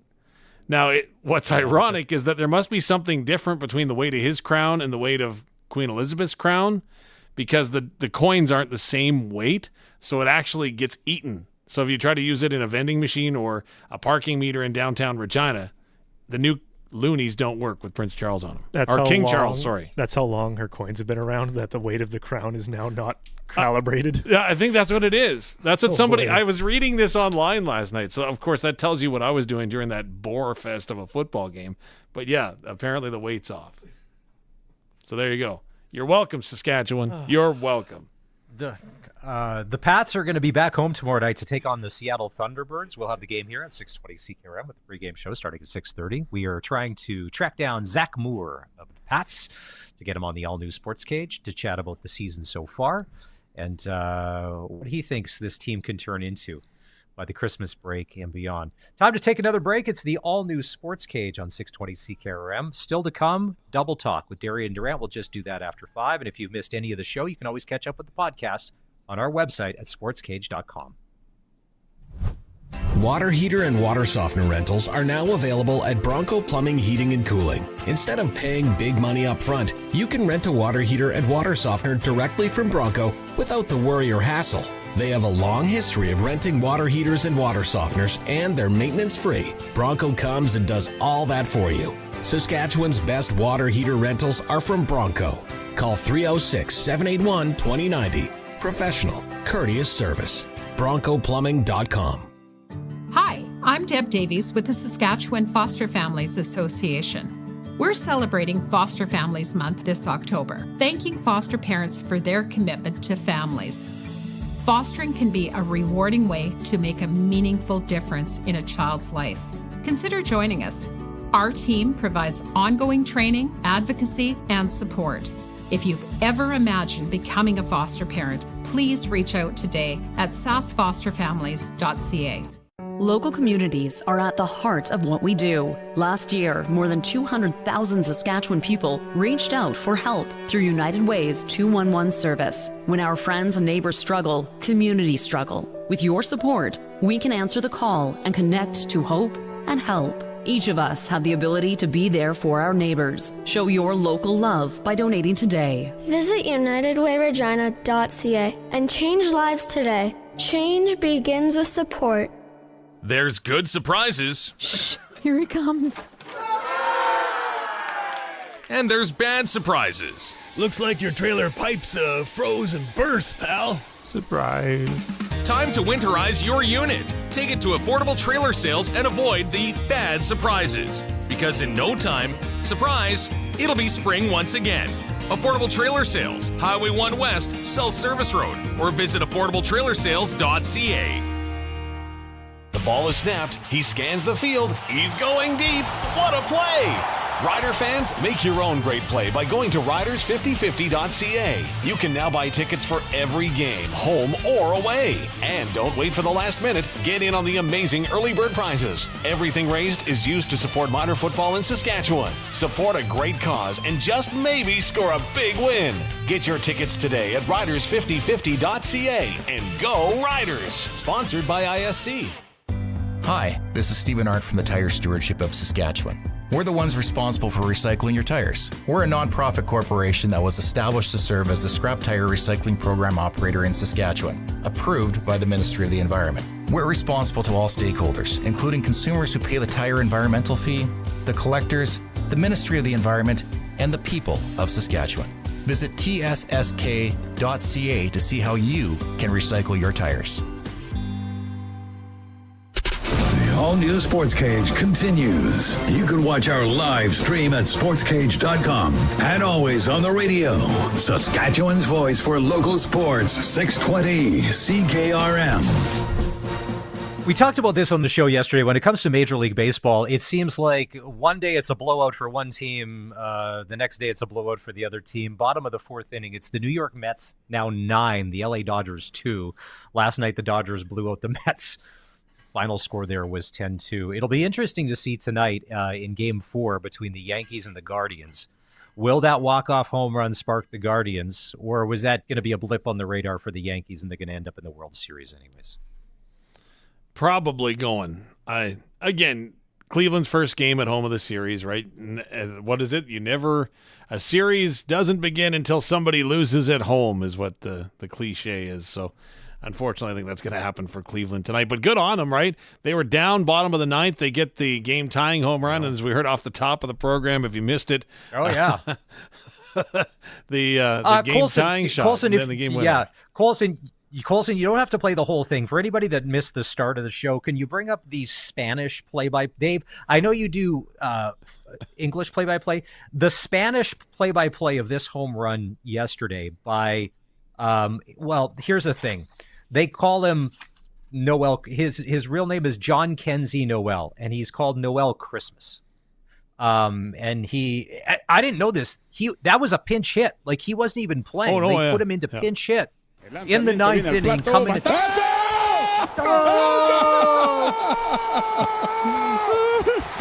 Navidad! ¡Feliz Navidad! ¡Feliz Navidad! ¡Casi Noel! ¡Acaba de empatar el encuentro la Navidad en octubre! See, sometimes on social media, when you see stuff like that, that just makes you smile because that's just pure elation and emotion. So, I don't know. Can they top it? That's funny. That's the beauty of baseball. All of a sudden, the Guardians were down. And what was that New York Yankees pitcher doing, throwing to him over the middle of the plate? Like down and away. Because and then when they served it up to David Fry, it just looked like he served that one up straight down the pipe. My favorite, I think it was David Wells years ago. When he went, where did he go from the Jays to Chicago, right?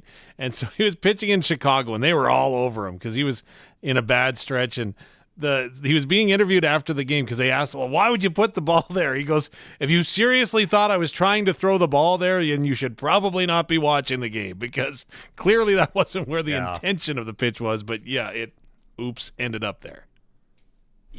It's funny. They're not going to show the other 27 pitchers that pitcher threw. They got a bunch of guys out. They're just obviously going to show the one that got served up. I don't know if you saw this earlier today, but the Saskatchewan Roughriders getting shout-outs in the national media. So before the college football season started, we were in Las Vegas, and I put some money down on the Georgia Bulldogs, who are predicted to be the FCS, the college football national champions. Because that's just, they are. But then I also put some money down on the Texas Longhorns, coached by former Saskatchewan Roughrider Steve Sarkisian. Now, he wasn't here that long. It was only a cup of coffee, but I was like, whatever, man. Just the fact that he was a Rider and now he's the head coach of the Texas Longhorns, $10 can win me, I don't know, close to 100 if they win. So this morning, so tomorrow, number 1 Texas plays Georgia in Austin. So the Pat McAfee show was there. And listen to this. Before they bring on Sarkisian to talk to him, listen how Pat intros Steve Sarkisian. National champion, multiple time head coach of Texas, former Saskatchewan Roughrider. Yeah. His mic's off again. Hold on. There it is. And Saskatchewan Roughrider. We did not know that till this morning. We looked it up. Dog. How about dog? Legend. Underappreciated. Look at that, doing some research on the Pat McAfee stuff. Nice little shout out for Rider Nation on the Pat McAfee show. Do you remember him when he was a Rider? Oh, of course.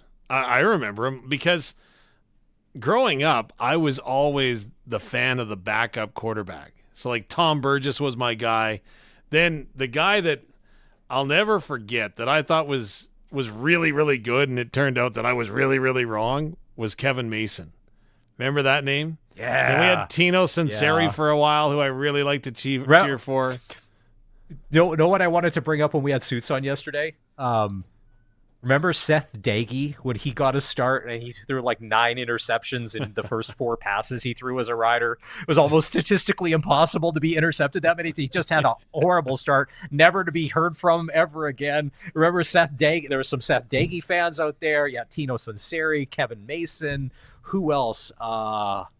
Man, if we could go through some backup quarterbacks throughout the years in Rider Nation, that's a good text line question. 306-936-6262. Who's been your favorite backup quarterback? So a lot of people not going to admit that, though. They're not. Yeah, I know, but it's okay now. Yeah. In the current state. So the one thing about college football is that you get a lot of the if they've gone on to play pro, You may play for multiple pro teams, but you only usually go to one college before NIL. So the passion is there. And then you get your celebrities too. So Matthew McConaughey has been he lives in Austin. He's a big Texas Longhorn guy. You always see him on the sidelines. He's always down with the coaching staff and with the players. And Curtis, we have this ready to go. So this is him yesterday on Instagram with a little message to Longhorn Nation. October the 19th, 2024, we got a little team called the Georgia Bulldogs coming to Darrell K. Royal Memorial Stadium. That's a night game. Ooh, place still packed. Everyone's going to have time to properly lubricate. Big test of our season. Big test. All right, that's the team to beat. We go out there and handle it and continue to play against how good we can be. That's who I think we need to play against. While playing them and giving them full respect. There's no time for lull. There's no time for exhale. We obviously will not be hyped up. We will be way up for this game. We just got to play, as Coach Sarkisian said, play smart, intelligent, and then very thoughtful. Yeah. That's what we're saying. All right. I love that. I love how he said it's going to be a night game and people are going to be properly lubricated. Like it. I do like it. That's so good. So that's the big game in college football tomorrow. Number 1 Texas playing number 5 Georgia in Austin. Hook 'em horns. And here's the thing. It's up. We don't do it like this where we put the horns down. That's a sign of disrespect. Yeah. We don't do that. Do we have our guy here? Do we have? Yeah, I think we do have 18-year-old forward from the Regina Pats in his second season with the Pats on the line with us. Zach Moore joins us, good Saskatoon guy. Zach, thanks so much for taking some time. You excited for this weekend? Yeah, I'm very, very excited. Thanks for having me on here. Well, let's get right down to brass tacks. For you, off to a good start this season. Got a couple of goals, a couple of helpers along the way. How do you feel it's been going? Yeah, I think my personal game's been off to a good start. The boys are all feeling good, so I think we just got to keep going and get some wins on the board. Well, you have an opportunity to do that with Seattle coming to town tomorrow, 6 o'clock start. Of course, CKRM's coverage starts with Dante DeCaria at 5:30. I wanted to ask you a little bit about growing up in Saskatoon and then playing for the Blades before you moved here to Regina mid-season last year. What's that like for a young guy? I mean, it's a crazy experience for sure. Just I was watching the draft at home with my family, and to hear my name get called and picked by the Blades, we all kind of had a big celebration. But just being able to be at home and live with my family was a really cool experience. Now, obviously, you've come to Regina. Like I said, you were moved here last season. What was that like? Because the Saskatoon Blades had one of their best seasons historically, but the Regina Pats, they wanted you, and they said, hey, okay, we want you to come in and help do that here. What does that mean to you? I mean, it means a lot. Just being able to play my game, maybe on a not as successful team last year, but being able to play bigger minutes and kind of gain confidence, it was a big help to my game, and just being able to help a team win is it's a real good confidence boost. Now, you went up to Saskatoon earlier this week. A tough outcome as the Blades scored that weird one with 33 seconds left to send it to overtime. How many friends, family members did you have? Because there's a whole bunch of Saskatoon guys on this Pats roster. Oh, yeah. I mean, I think I was looking at it the other day. Almost 50% of our team is from Saskatoon. So, yeah, I'd say probably I had 20, 30 people that I was talking to after the game, and even guys on the Blades I was talking to because I'm still pretty close with most of them. So, hey Zach, it's Maz here. That game, I know the record on the season is 4-5, but that game the other night, and for anybody that's watched the Pats so far this year, you guys played the Blades tough, and they're one of the best teams in the league. Although you don't get the win, does that help with the confidence after playing a game like that, going, we can play with the best in the league? We can do this. We just have to do it every night for 3 periods? Yeah, for sure. It gives our team confidence. It kind of shows everyone in the room that we're right there with the top teams. Even our other 2 games, Spokane, Everett, we had top 2 teams in their division, and they're close games. So, I mean, it just goes to show that we're right there and we can play with those top teams. Zach, your schedule is really front-loaded as far as being a home schedule. It's an opportunity, of course, to play in front of our fans at the Brandt Center. What's it mean getting that opportunity to stay close and have the familiarity as you start a new season? Yeah, it's huge. I mean, every team feeds off their fans' energy, so to be able to have a bunch of home games to start the year, it's awesome, and we just got to take advantage of the schedule and put up wins for the fans. Okay, being a Saskatoon guy, I coached in Saskatoon minor hockey for a number of years. I think I actually coached against you. Which zone did you grow up in? I grew up, I played in a 2 different zones. I started off as in the Wild zone, and then I switched to Red Wing. Okay, yeah, absolutely. We crossed paths along the way. Does that come up in the Pats locker room at all, the zone that you started out with? Not so much zones, but going into like Bantam, and when you kind of are citywide, you play against each other and with each other even. So that rivalry and stuff comes up in the room for sure. All right, we're almost out of time. Set up tomorrow night against Seattle. What are we going to see on the ice? You're going to see an action-packed game. I think it's going to be a physical one, and I for sure hope that everyone here can see a Pats win. Zach, go Renegades. Or sorry, I was thinking about the Saskatoon zone again. What? Renegade. Sorry, Wild and Red Wings have a little bit of a rivalry there. Zach, appreciate you doing this. Good luck tomorrow night. Yeah, thank you very much. Thanks for having me. No problem. So tomorrow night, 5:30 pregame show, face-off at 6 right here on 620 CRM. It'll be the Pats taking on the Seattle Thunderbirds. All right, well, we were talking backup quarterbacks of Saskatchewan lore. He started as a backup, and he's went on to win a couple of Grey Cups and end up in the Plaza of Honor. Our guy, Darian Durant, and a Friday edition of Double Talk is just a couple minutes away. Stick close. This is the all-new Sports Cage on 620 CKRM. Winter brings tougher driving weather, and that means it's time to winter up those tires on your vehicle. Regina Motor Products has got an offer that will make your ride safer and your wallet happier. Before you hit the snowy open road, get your tires swapped for winter, with rebates as high as $120 off a full set of winter tires. You don't want to wait. Book now and be ready for all that cold stuff. Visit rmpchevrolet.com. In town, at the cabin, or on the farm, only one rural internet provider brings you a whole home solution. Access Rural Internet now offers download and upload speeds up to 350 megs for one low price. Plus, keep entertained with Access Next TV Stream, and keep an eye on your home and property with Access Rural Security, each for just $14.95 a month extra. Get more from your rural internet service. Visit myaccess.ca today. Tiny toppings and cardboard-flavored carbs are not what you get when you order from Western Pizza. But they haven't just perfected pizza. No, my friend, add Caesar salad to that list, along with satisfying garlic toast, baked lasagna, crispy chicken wings, and every other item on their extensive menu. Western Pizza makes food for hungry people. So if you're only kinda sorta hungry, you should invite more people. Western Pizza, big on toppings, big on taste. Since 1949, Nelson Homes has been providing you one-stop shopping for ready-to-move homes, panelized packages, and on-site builds.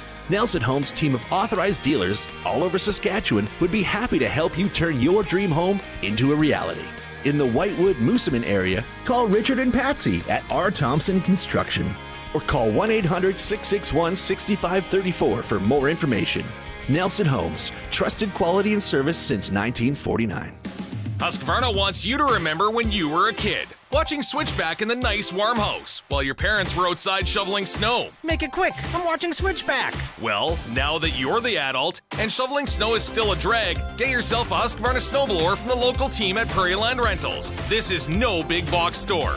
You deal directly with the owner, who knows Husqvarna, and a guy who would always answer, make it quick, I'm watching Switchback. Prairie Land Rental, 600 Albert Street, prairielandrental.com.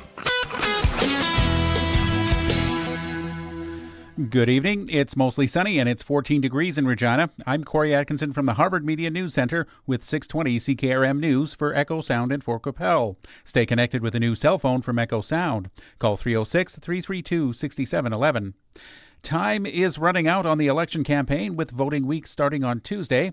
More from Sask Today's John Cairns and his campaign notebook. The provincial leaders' debate took place Wednesday night.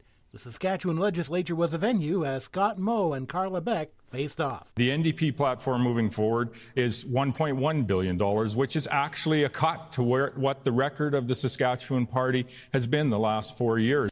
Our plan is fully costed. It's going to take us 4 years to get there, but we're going to balance the budget at the end of 4 years. Now it's back to the campaign trail with voting week beginning on Monday. With your campaign notebook, I'm John Cairns.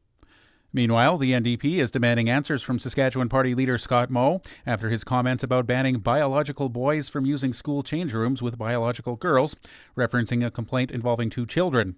The children are reportedly the sons of an NDP candidate. The NDP says the candidate prefers not to speak publicly on the issue. NDP candidate Nicole Sauer criticized Moe for involving children in political debate, saying they should not be subjected to public scrutiny. Moe said that the identity of minors should not be part of political discussion. For the latest coverage of Sask Votes 2024, including profiles of all the party leaders, go to 620ckrm.com or sasktoday.ca. A Saskatchewan man lost his life in a collision between an SUV and a semi near Chamberlain. The incident occurred on Highway Number 2, about 1 kilometer north of Highway 2 and the Highway 733 junction at about 12:55 p.m. yesterday. Craik RCMP, fire crews, and EMS responded to the scene. The driver of the SUV, a 29-year-old man from Prince Albert, was declared deceased at the scene. The driver of the semi was not injured. RCMP are continuing to investigate the accident. U.S. Democratic presidential nominee Kamala Harris has questioned her Republican rival's energy levels. Vice President Harris called out former President Donald Trump for his recent schedule of media appearances. He is ducking debates and canceling interviews. The vice president seized on a report that said Trump has backed out of recent interviews because he is, quote, exhausted, something he denied forcefully on Friday. If you are exhausted on the campaign trail, it raises real questions about whether you are fit for the toughest job in the world. Come on. Karen Travers, ABC News, Washington. And the Temptations gave a special performance today at Game 5 of the National League Championship Series between the New York Mets and the LA Dodgers. Their song, My Girl, has become a hit at Citi Field in New York 60 years after it was released. Mets star Francisco Lindor started using it as his walk-up song in late May. Fans continued to sing the lyrics even after Lindor's plate appearances get underway. That's your 620 CKRM News. Read more stories from around your community and around the province at sasktoday.ca and 620ckrm.com. Weather is next. Hi, I'm Fraser Tolmie, your Member of Parliament for Moose Jaw Lake Centre Lanigan. Cattle ranchers are not only a critical part of Saskatchewan's economy, they help to define who we are. Whether you are a large producer with hundreds or thousands of heads of cattle, a small family ranch passed down through generations, you are a valued and important part of our country. I will continue to fight for sensible agriculture policy in Ottawa so that Saskatchewan ranches of all sizes can thrive for generations to come. Thank you. You are my sunshine, my only sunshine. You make me happy when... Uh-oh. There are some things that can get spoiled. A sunny day, maybe. Aw, and no umbrella or anything. And then there's Echo Sound, your SaskTel authorized dealer, where they have all the top-of-the-line smartphones with all the latest features. With such a wide selection and so many great plans, nothing can spoil it. Yay, rain! Echo Sound, your SaskTel authorized dealer in Fort Qu'Appelle. EchoSound.ca. I'm Corey Atkinson with your 620 CKRM Precision Weather, brought to you by Line-X Regina. Serious protection, killer looks, 1865 McCarra Street, and for Croft Electric. 27 years of trusted, reliable home, farm, and commercial service for all electrical needs. CroftElectric.com and all socials. Now here's Precision Weather meteorologist Russ Murley. A weak approaching trough of low pressure and a developing warm front to our west across Alberta. We'll bring a bit more cloud as we look forward to tomorrow night into Sunday. But for the most part, things look quiet. Our next opportunity for precipitation will be for some isolated flurries on Tuesday. Sun will mix with a bit of high thin cloud today with a high of 14. West to southwest winds will be light, mainly clear, +1 tonight. South winds at 10 to 20. Partly to mostly sunny, a bit breezy tomorrow. Milder, a high of 18. West to southwesterlies at 20 to 35. Partly cloudy, 6 degrees Saturday night. It's partly sunny, 18 on Sunday. Still warm Monday with thickening cloud. It'll be mainly cloudy with a risk of isolated flurries and 5 degrees on Tuesday. With your 620 CKRM Precision Weather Forecast, I'm meteorologist Russ Murley. Across the province at this hour, Saskatoon is 14, Swift Current 13, Assiniboia 14, Yorkton Melville 14, Moosomin Broadview 13, Estevan 13, and Weyburn is 14. At this hour in Moose Jaw, it's mainly sunny, winds from the southwest at 26 gusting to 41, and it's 15. Regina is mainly sunny, winds from the southwest at 22 gusting to 37, and it's 14. For more local news that matters to you, subscribe to the daily newsletter at sasktoday.ca. Croft Electric. You've probably heard of us because we've been around for over 27 years. We do commercial and residential work? Yes. We do permanent holiday lighting? Yes. We do cabins? Yes. And farms? Yes and yes. We're an authorized Generac generator dealer. We are a full-service electrical company with the experience and the people to service all of your electrical needs. We are Croft Electric. We will be here when you need us. Do it right, do it once. Follow us on all social and call 306-586-1333 to book. When you want the best for your truck, you want Line-X. Your truck has withstood the harshest elements Saskatchewan has thrown at it. Rocks, gravel, rain, sleet, and snow, and left with no chips, no rust. Line-X protective coating keeps your truck's bed liners, rocker panels, and bumpers looking like brand new. Don't settle for Brand X. Go with Line-X. It's serious protection. Come see why everybody loves taking their truck to Line-X Regina for their rocker panels, bumpers, and more. Line-X. Make your truck complete. 1865 McCarra Street. Broadcasting from Century Studios in downtown Regina, Harvard Media presents the all-new Sportscage, where Saskatchewan comes to talk local sports. Brought to you by Nelson Homes, supplying home packages and RTMs for over 65 years. Be a part of the show.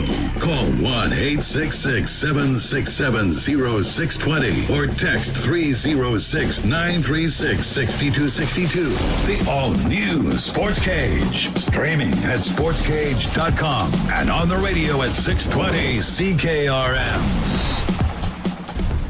We're scoreboard watching in the National League Championship Series, top of the fifth. It was 10-2. It is now 10-5 New York Mets over the LA Dodgers. The Dodgers just hit a 3-run home run. Man, there's just no defense. They're just pitching is awful. There's just no defense in that game. The Dodgers are leading that series 3-1. Also coming up tonight, the American League Championship Series, it's Game 4. The Yankees are leading the Guardians 2-1 after the walk-off win 7-5 last night for the Cleveland Guardians. It's Maz and Dave Thomas, the voice of the Riders, hosting the all-new Sportscage. Barney will be back in on Monday. And normally on Mondays, we have him on, but it's a special Friday edition with our guy, Darian Durant. All right, let's get to this. Colson, let's do Double Talk. The all-new Sportscage presents Double Talk with Darian Durant. Brought to you by Wolf Industries, your truck repair specialist in Grenfell. Servicing all sizes of trucks, SGI accredited. And Prairie Land Rentals. Whether it's for the farm or the backyard, Prairie Land Rentals can help with all sizes of jobs. All right, before we get to football anything, one of the topics on the show yesterday was my wife's like, we got to go get the kids' Halloween costumes because we're less than 2 weeks away. And you're wearing your shirt. It says "Girl Dad." You've got three girls, Darian. Yeah. What's it like in your house? Do we have costumes secured for the kids for the big day here on the 31st? Yeah. My wife, she's on top of this stuff before October is over with, before September is over, I'm sorry. So, yeah, she's all over it. And my oldest two, they're going to be Red and Chloe from The Descendants. And then my baby Zoe, she's going to be Asha from the movie Wish. So, it's great. The kids love it. And, I'm looking forward to having some sweets myself.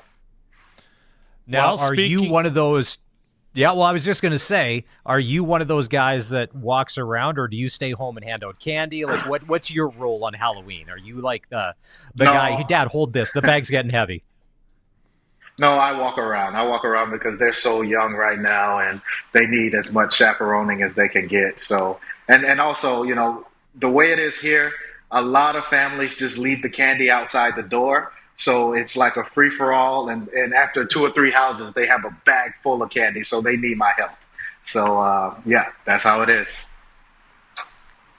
Dave and I's minds are just blown because growing up where we grew up in Saskatchewan, if you left a bowl of candy out, the first 2 kids that come along are emptying that whole thing in the bag. And then we'll go from there. All right.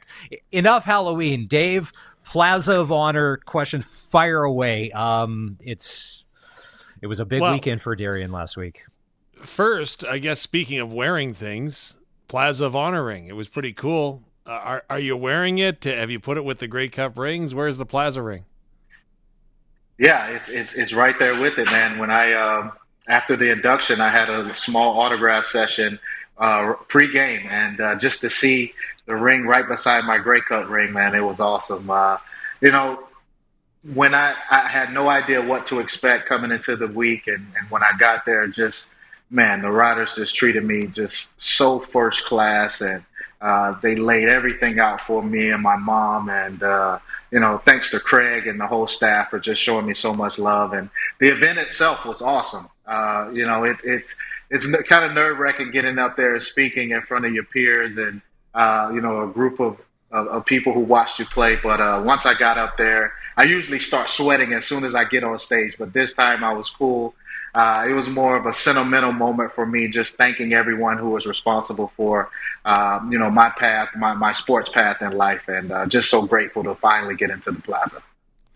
Well, Darian, I'm not going to put you on the spot, I promise, because it was such an amazing weekend. But I'm not going to say what was your favorite moment, but my favorite moment was what you just alluded to when you were on stage. And it wasn't any part of your speech that stood out for me, although it was spectacular.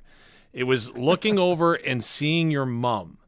And it's very hard to see pride, but you could see the pride in her eyes when she was up there watching you. That was the coolest moment to me. What was her takeaways from the weekend? Wow, she was just blown away as well. I think she's been away from the game for so long that, you know, she doesn't really remember how it felt being in Saskatchewan and the difference that myself and my teammates made in the organization. So she was just blown away by the treatment.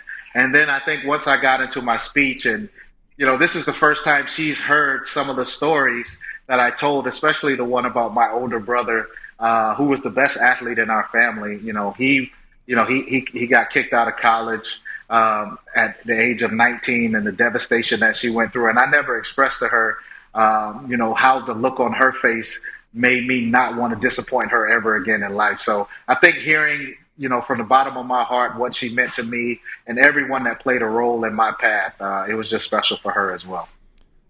Did you need to keep Mike McCullough away from her so he wouldn't tell any off jokes? So what I knew going in was that Roy would be your joke guy, right? He'd keep the crowd, you know, a little on their toes and make sure that they enjoyed a laugh. And I would be more your serious guy and more sentimental. So I made sure I kept Mike far away. Now Getz, who's a little witty himself, you know, I had to warn him at the beginning of the night. I said, look, you're at my table, but, you know, enough of that joking and laughing because, you know, this is not the time for that. We did that at Dinner with Doubles, and, you know, this was more of a serious moment for me.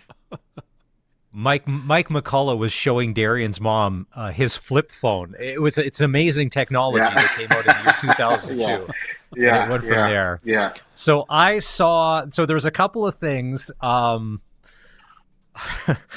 I chuckled to myself because we had you on and we asked you to give us your top 3 players that you had your number your whole career. So on Saturday at halftime, you're out on the field and you and Ryan Phillips are sharing a moment. I'm like, Darian, stay away from Ryan Phillips. Nothing good can come from this.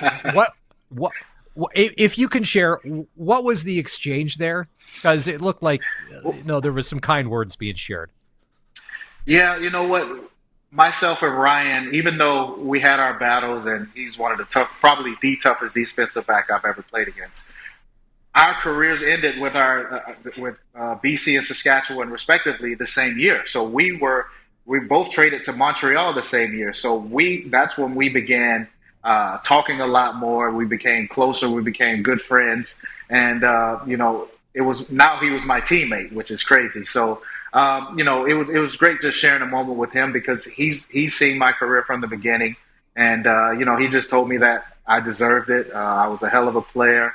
And, I just told him I respect what he's doing now. He's the defensive coordinator, one of the youngest, in the league. And I respect what he's doing. And also another guy that I was able to embrace was John Bowman, who's a CFL Hall of Famer, who, we pretty much entered the league the same year as well. And I was able to be his teammate in Montreal as well. So it was good seeing all my former teammates and guys that I've shared so many battles with. And that's what the league is all about. It's a small league. And, you develop lifelong friends throughout. Darian, I thought it was very cool that Trevor Harris made sure and really sought out a Darian Durant number 4 jersey to have an opportunity to wear it into the stadium. And the impact that you had on the team, to a man, a lot of them talked about your impromptu address to the team on the field during walkthrough. Were you surprised in anything that you saw in the game, the way they came out and played? No, not at all. I think, this team is getting hot at the right time. They're stringing together wins. And, I just wanted to let them know that it's all about confidence at this part of the season, right? It's all about making sure that you're not over cocky, you don't get arrogant because, a lot of times you judge a team based on who beat them. And you can look at Hamilton's record. They have the worst record in the league. And you say, oh, well, Hamilton beat BC, then we should just walk over BC. And a lot of times when you go into games with that type of arrogance, that's when you get beat up on. So I just wanted to let them know that, get the confidence going. Show BC that you can beat them so that the next time you guys play them, they have that, in the front of their mind, not the back. It's in the front of their mind about, especially when you get a nice butt whipping like what happened last week. They'll always remember that. And that's how you develop confidence. And now the team will have that confidence in playing this team again. All right, it's Double Talk for Wolf Industries and Prairie Land Rentals. Darian Durant is with us. It's normally on Mondays. We're doing the Friday edition. You had a busy weekend. I can only imagine how many autographs you signed in the 3 or 4 days you were back in Rider Nation. Yes. When I saw you at the game Saturday night after all was said and done with a drink in your hand, I could tell it was probably a look of relief on your face, like who you could come down. Were you surprised, not taking anything away from the Riders and how they played, were you surprised how badly BC played? That just didn't seem like a Rick Campbell team.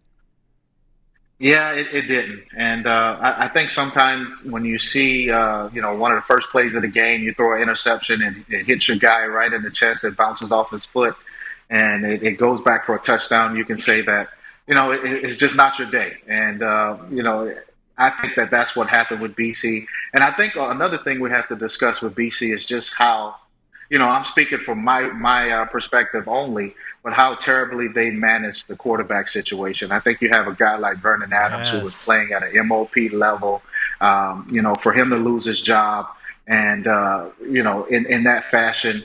And, just the big playability from BC you haven't seen. Nathan Rourke has 4 touchdowns and 9 interceptions, and I think it's been terribly mishandled. And a guy shouldn't have to lose his job like that. So, looking forward, I think that if Vernon can go out and play well against Montreal, you may see Vernon in the playoffs, and I think it'll be a different style of BC offense with Vernon Adams at the quarterback position.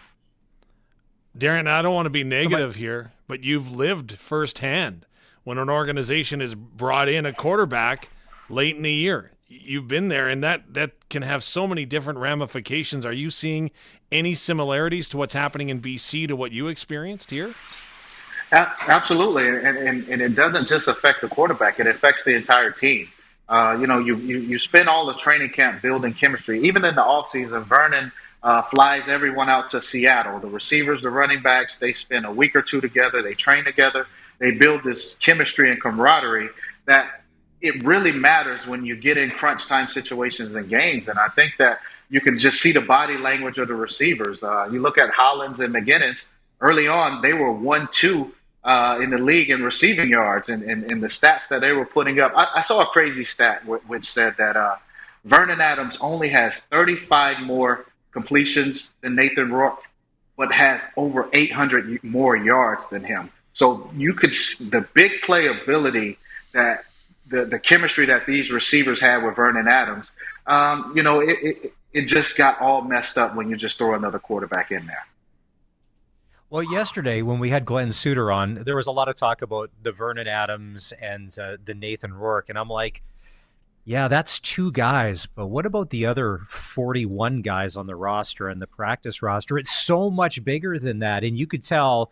And Darian, you know this, doesn't matter whether you're at work, you're on a team, even in your family, people segment off into different groups and they have fans of certain people and other fans. Sure. Everybody's saying all the right things, but you've been there. You've got to know, like, this is guys, this is playoff money. This is their jobs on the line. And it's, I bet you there's a lot of side meetings. Like, hey, we're meeting here for lunch after practice because we got to talk about this. You got guys probably breaking off all over the place. I can only imagine the WhatsApp or the text messages going around because, no, I bet you there is a huge contingent that are VA guys that have not. Absolutely. And bigger. The first couple of games. Yeah. Yeah, bigger than that. It's even to the point where you'll have a receiver come off the field, and if they run a certain play that they ran earlier in the season when VA was the quarterback, the receiver will come off and say, I know if you were in there, you would have hit me on that play. It's just little things like that, little chemistry things. And Vernon has a big arm, right? So the big playability, Alexander Hollins downfield, McGinnis across the seam, the 20-yard in routes and seam routes that he's perfected, early on in this season. You don't see that happening with this BC offense.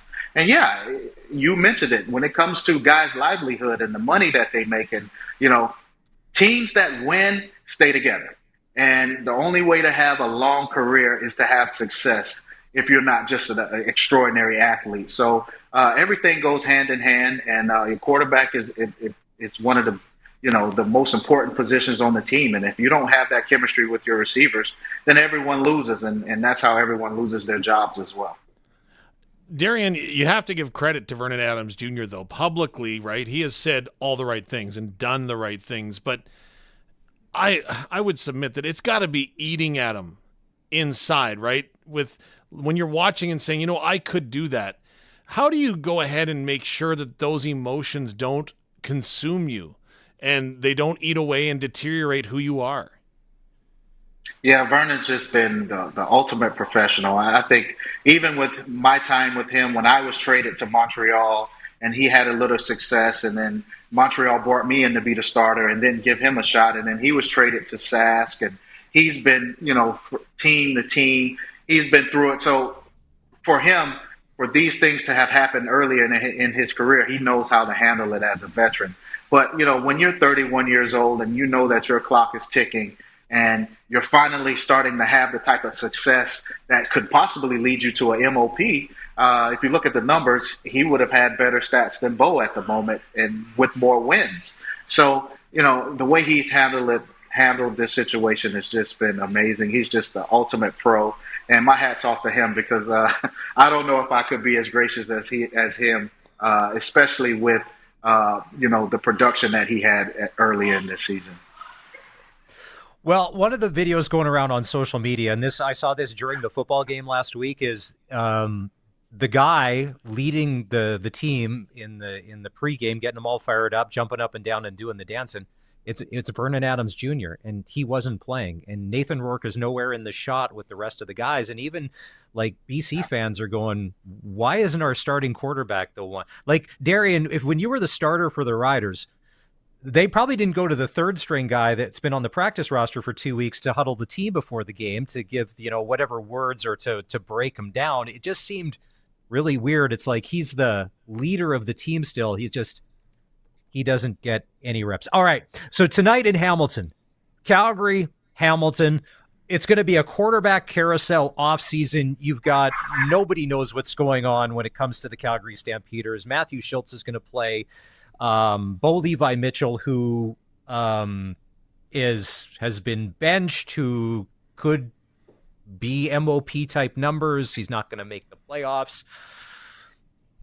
Is this a statement game for Bo to be for both teams to be like, you gave up on me, and Hamilton, I will show you? Yeah, I think this is, as a competitor, you couldn't ask for a better situation than to be going against your former team, and you have an opportunity to show your new team and your home fans that you belong, and you want to have another year to show what you can do. So he's in a great situation, in my opinion, especially for a veteran guy. And you hate to say this, but I'm sure he's happy to see Calgary struggling right now. For them to be having quarterback problems, and for them to feel like he's over the hill and he can't play anymore. I expect Bo to come out and have a huge game. I think the over and under on his passing yards was 305. I definitely think he will exceed that, and show that he belongs, because in the second half of the year he showed that he can still throw up with some of the best of them. And, it was just the chemistry. They brought in Chris Jones late as a defensive coordinator. So I think that Hamilton has showed that this team, given off season together, could really make some noise next year. Update on the Hamilton game. It's already 7-zip, 66 yards for Bo Levi. There you go. Whoa.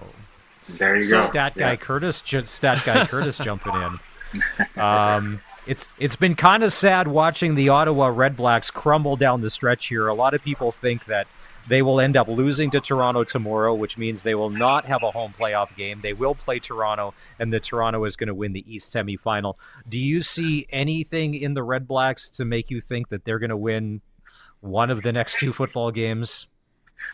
Well, the only good thing they have going is that they're 6-1 at home, and one tie, of course. So they have turned, their stadium into a home field advantage. So I think that, and Coach Dice has coached in a whole bunch of big games. I think they need to settle in on who's their quarterback moving forward, and who they choose to lead the team, because that's very important. It's kind of the same situation that's in, BC.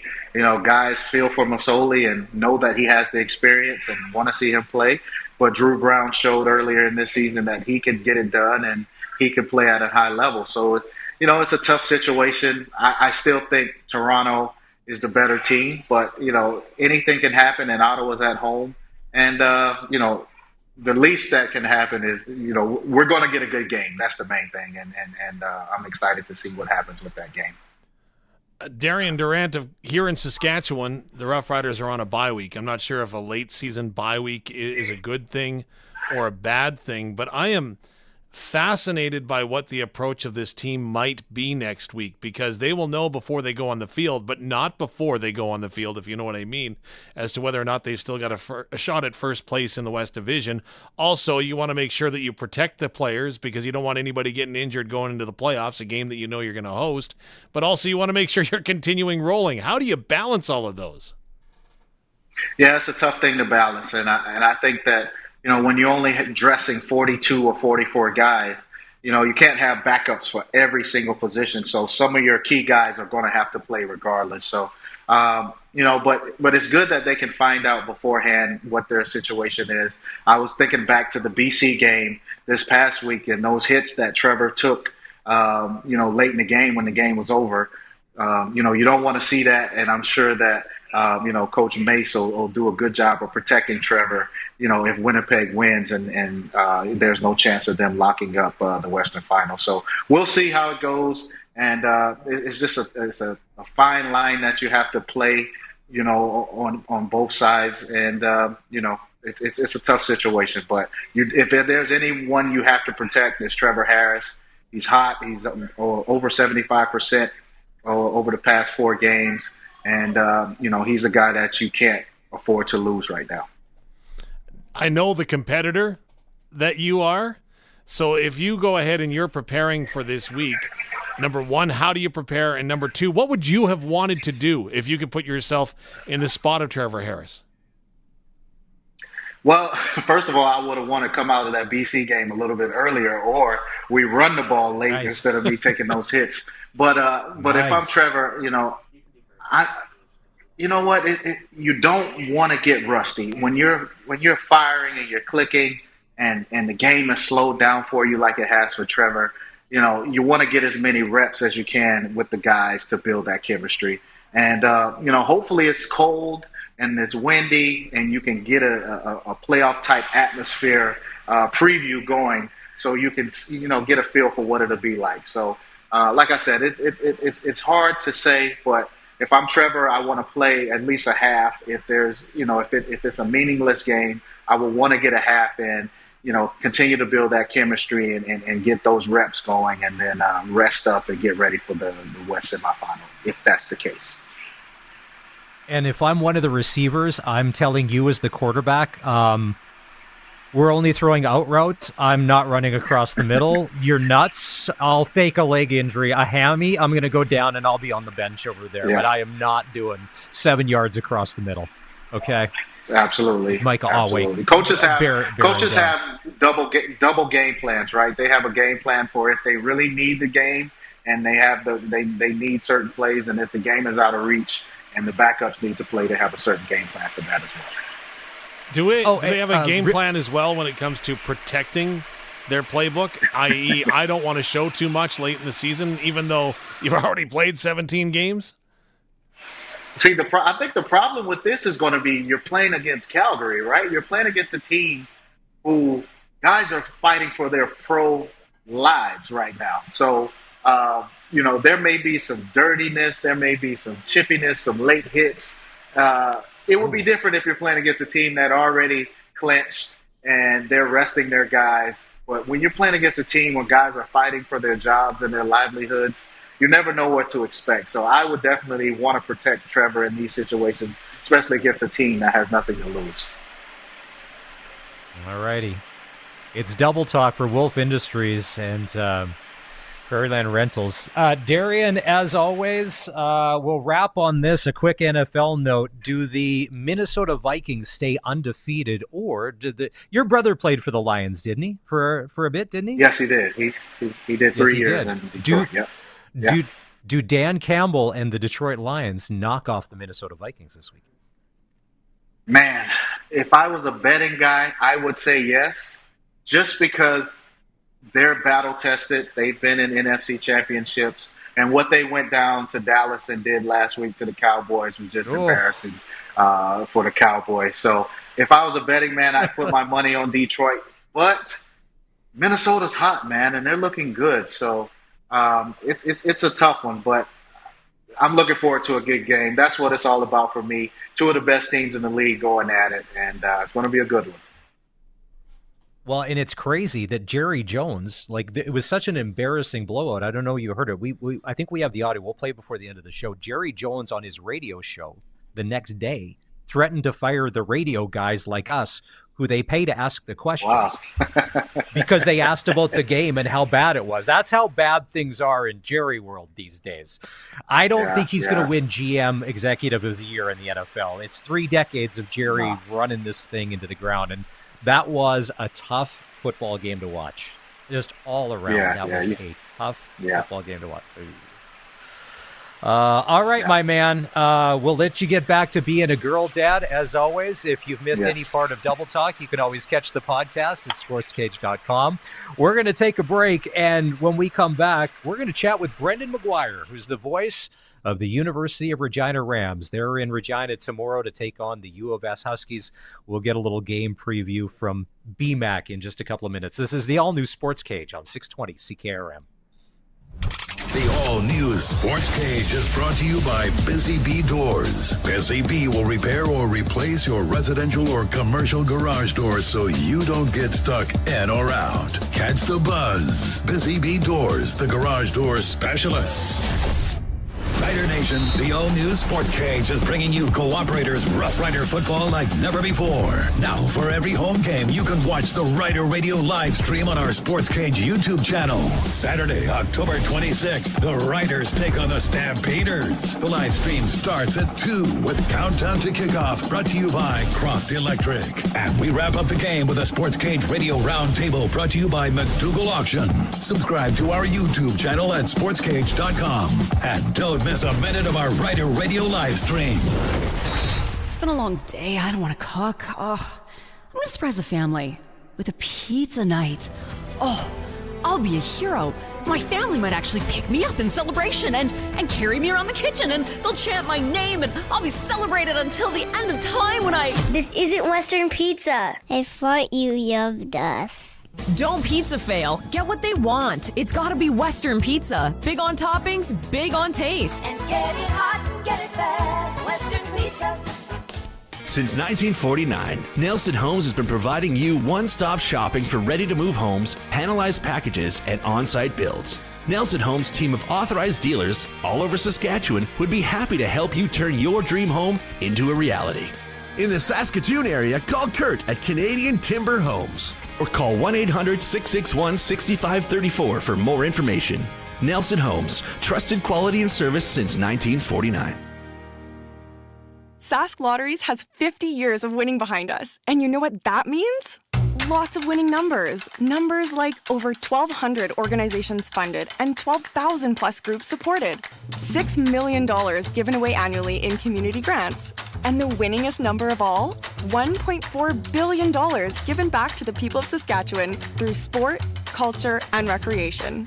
And we're just getting started. Help us grow the next 50. Learn more at sasklotteries.ca.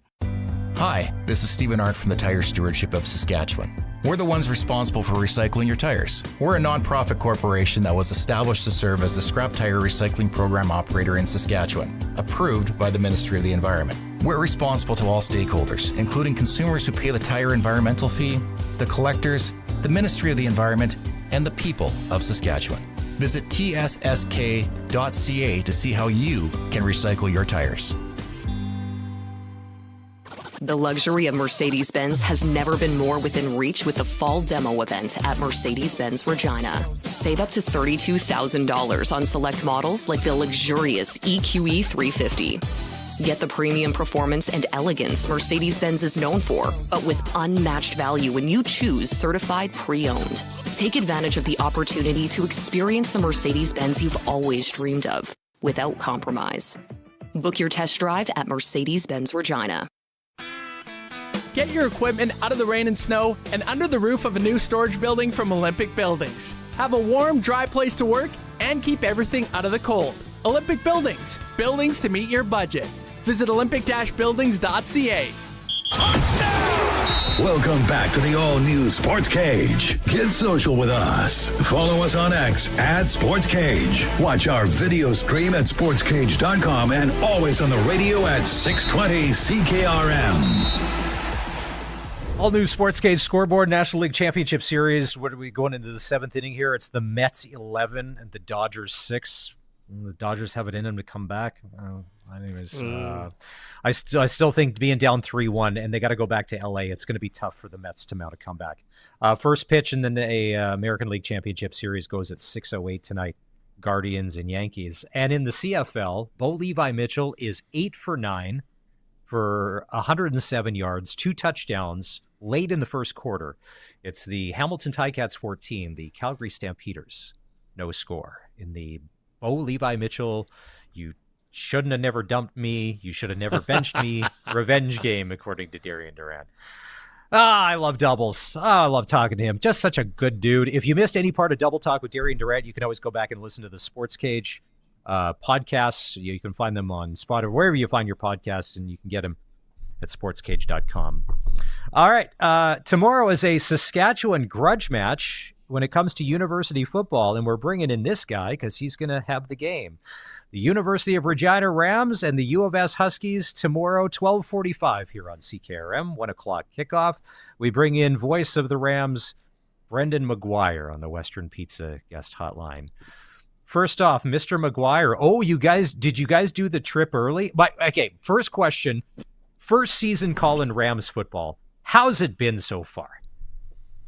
I'm having a blast. I thought it would be like the good old days of riding the iron lung in junior hockey, and this is way better than that because when you go, they take 2 buses, so you get 2 seats to yourself. So you can actually stretch out.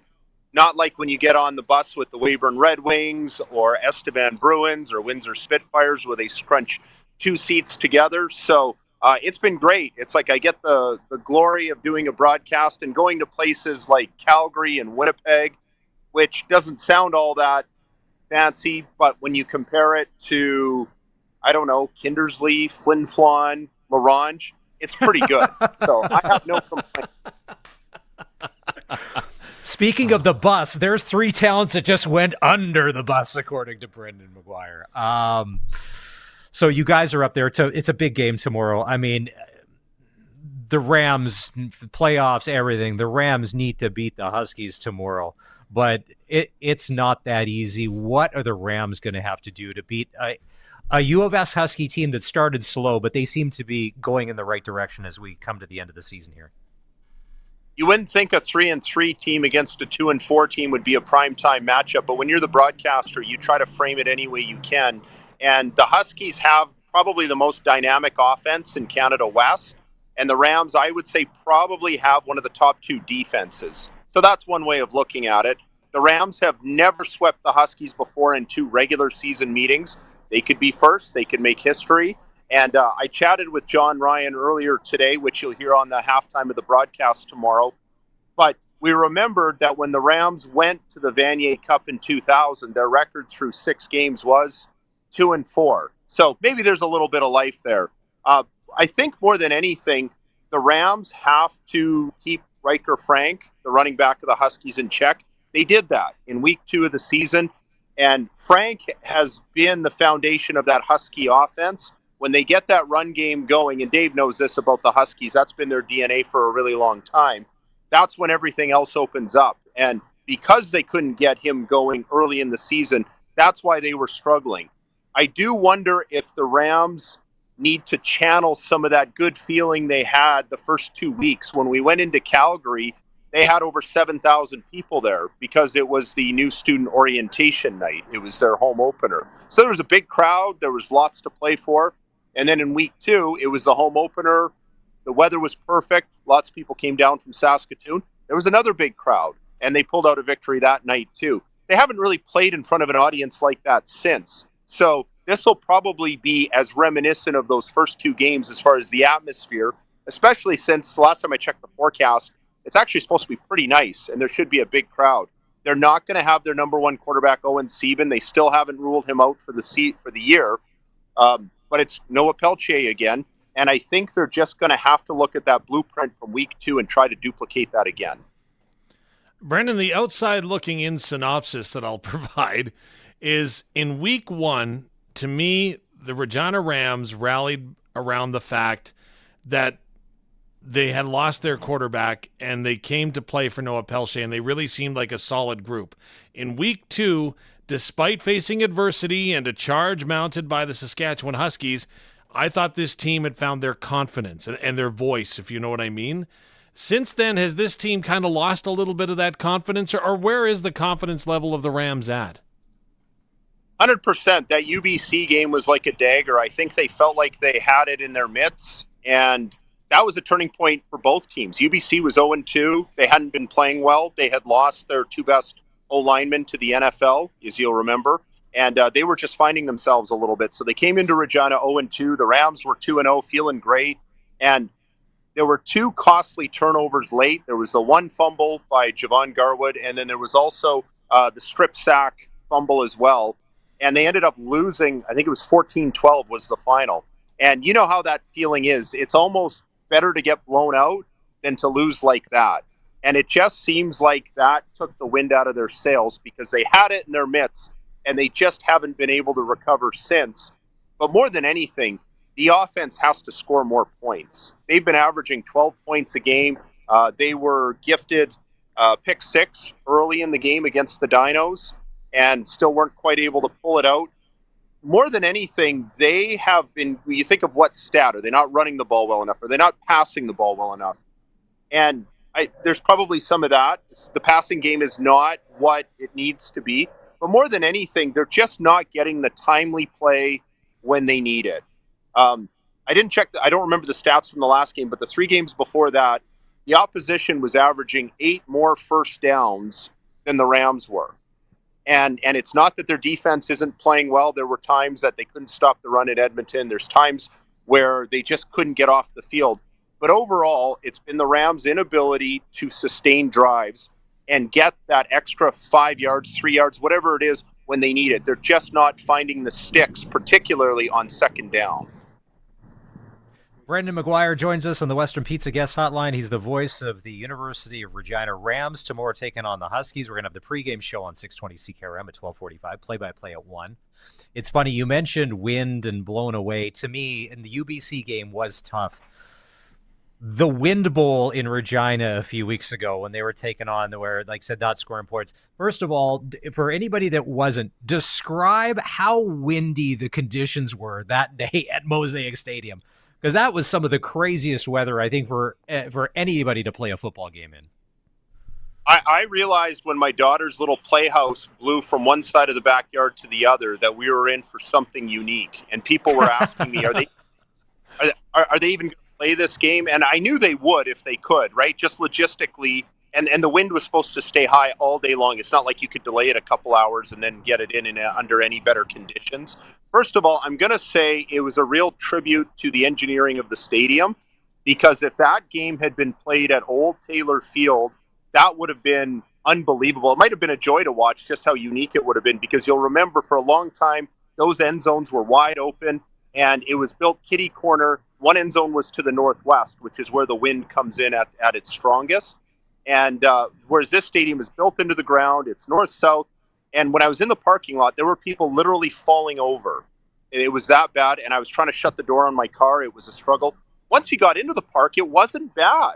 It really wasn't. Bids and I had an open debate over whether the window should be open or not. I wanted to experience the ambiance, and I don't blame him for not wanting to, but we compromised. Sometimes that's what moves us along in life. And we opened one of the windows and not the other. We probably could have left them both shut. But it was still. I also emailed that day Steve Daniel, the CFL's chief statistician, to ask him. I don't know if you have these stats, but what is the windiest day in Canadian football history? And he cited a game from 1998, I believe it was, when wind gusts got as high as 93 clicks. And on this day, they got up to 95 clicks.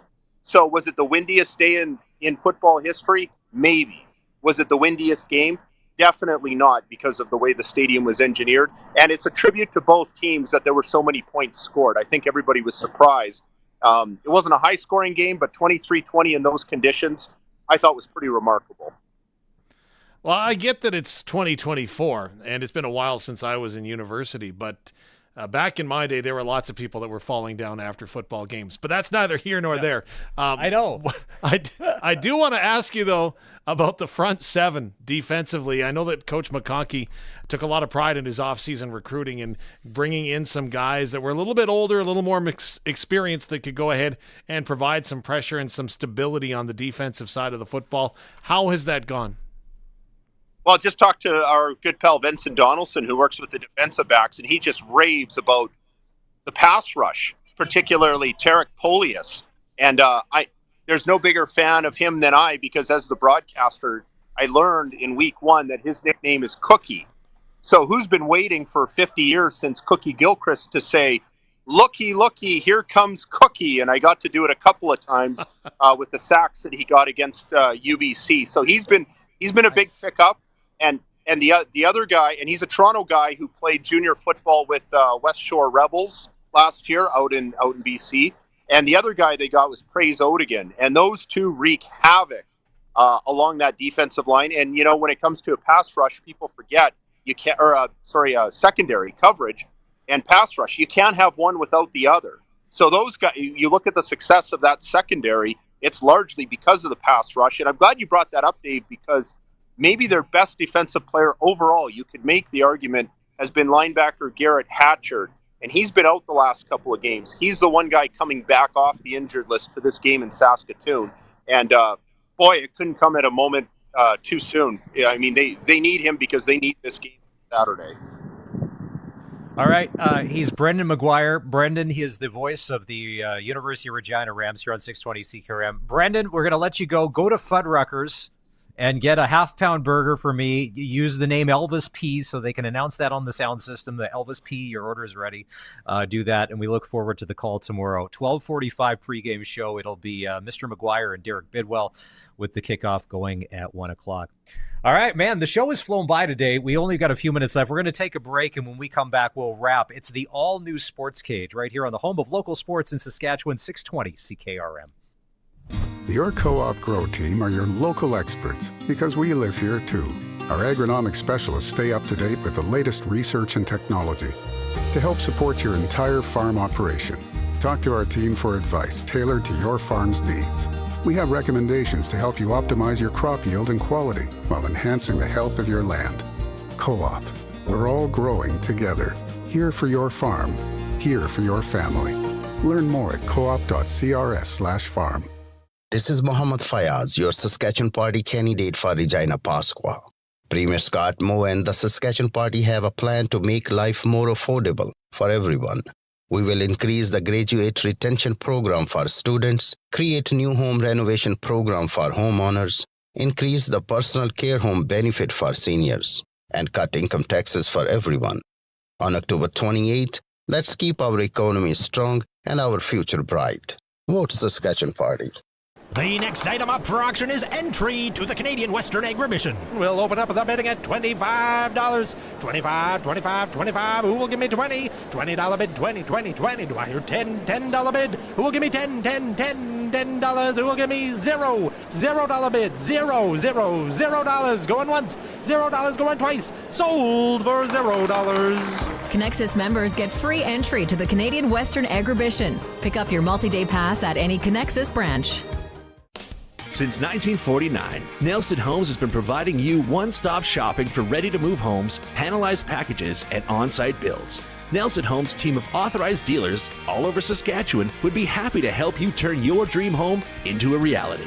In the Fort Capel area, Melville, and Yorkton, call Calvin at 99 Builders or call 1-800-661-6534 for more information. Nelson Homes, trusted quality and service since 1949.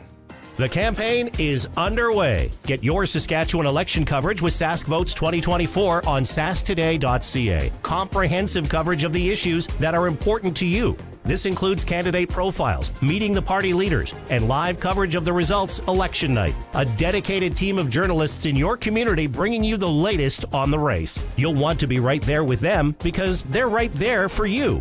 Get all Saskatchewan election coverage at Sask Votes 2024 on sasktoday.ca.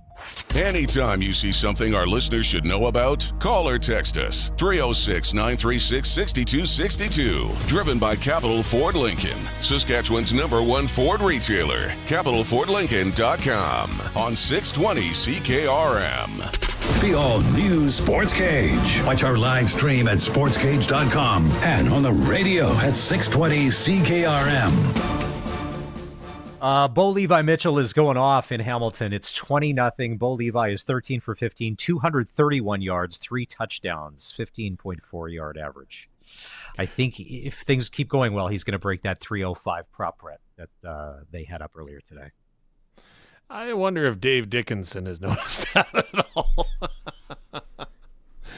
Well, I'm surprised that when we asked Suter about Dickinson yesterday, I thought he was going to be like, no, Dave's fine. It's all good. No, it's not, because it's not just this year. It's last year and even the year before that in the final year of Bo. And I was like, oh, maybe there's more to it than that.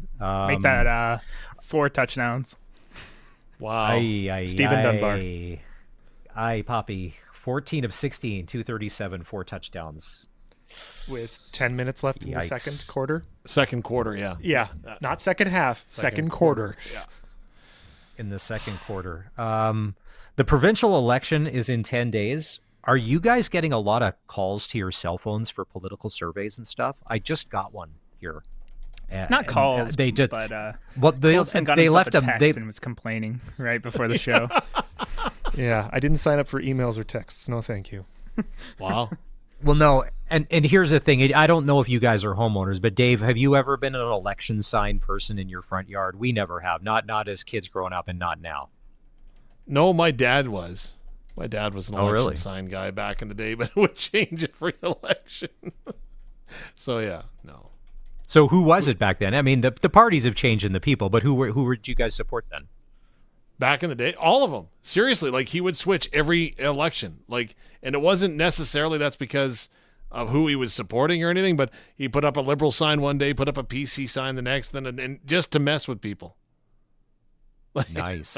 I know, pretty much. Yeah, just where the world is at these days, like, see, you know what, with neighbors and all that, like where we live in our cul-de-sac, everybody is non-committal to not provincial, not federal, not anything. And that's maybe the good thing. Just go and do your business and go and do your thing. But you usually think, hey, do you have time for a quick one-question survey? It's like, no, the only reason I answered is because I thought you were the kid's school calling that there was a problem, and so I needed to rush to school. I got sucked into that earlier today.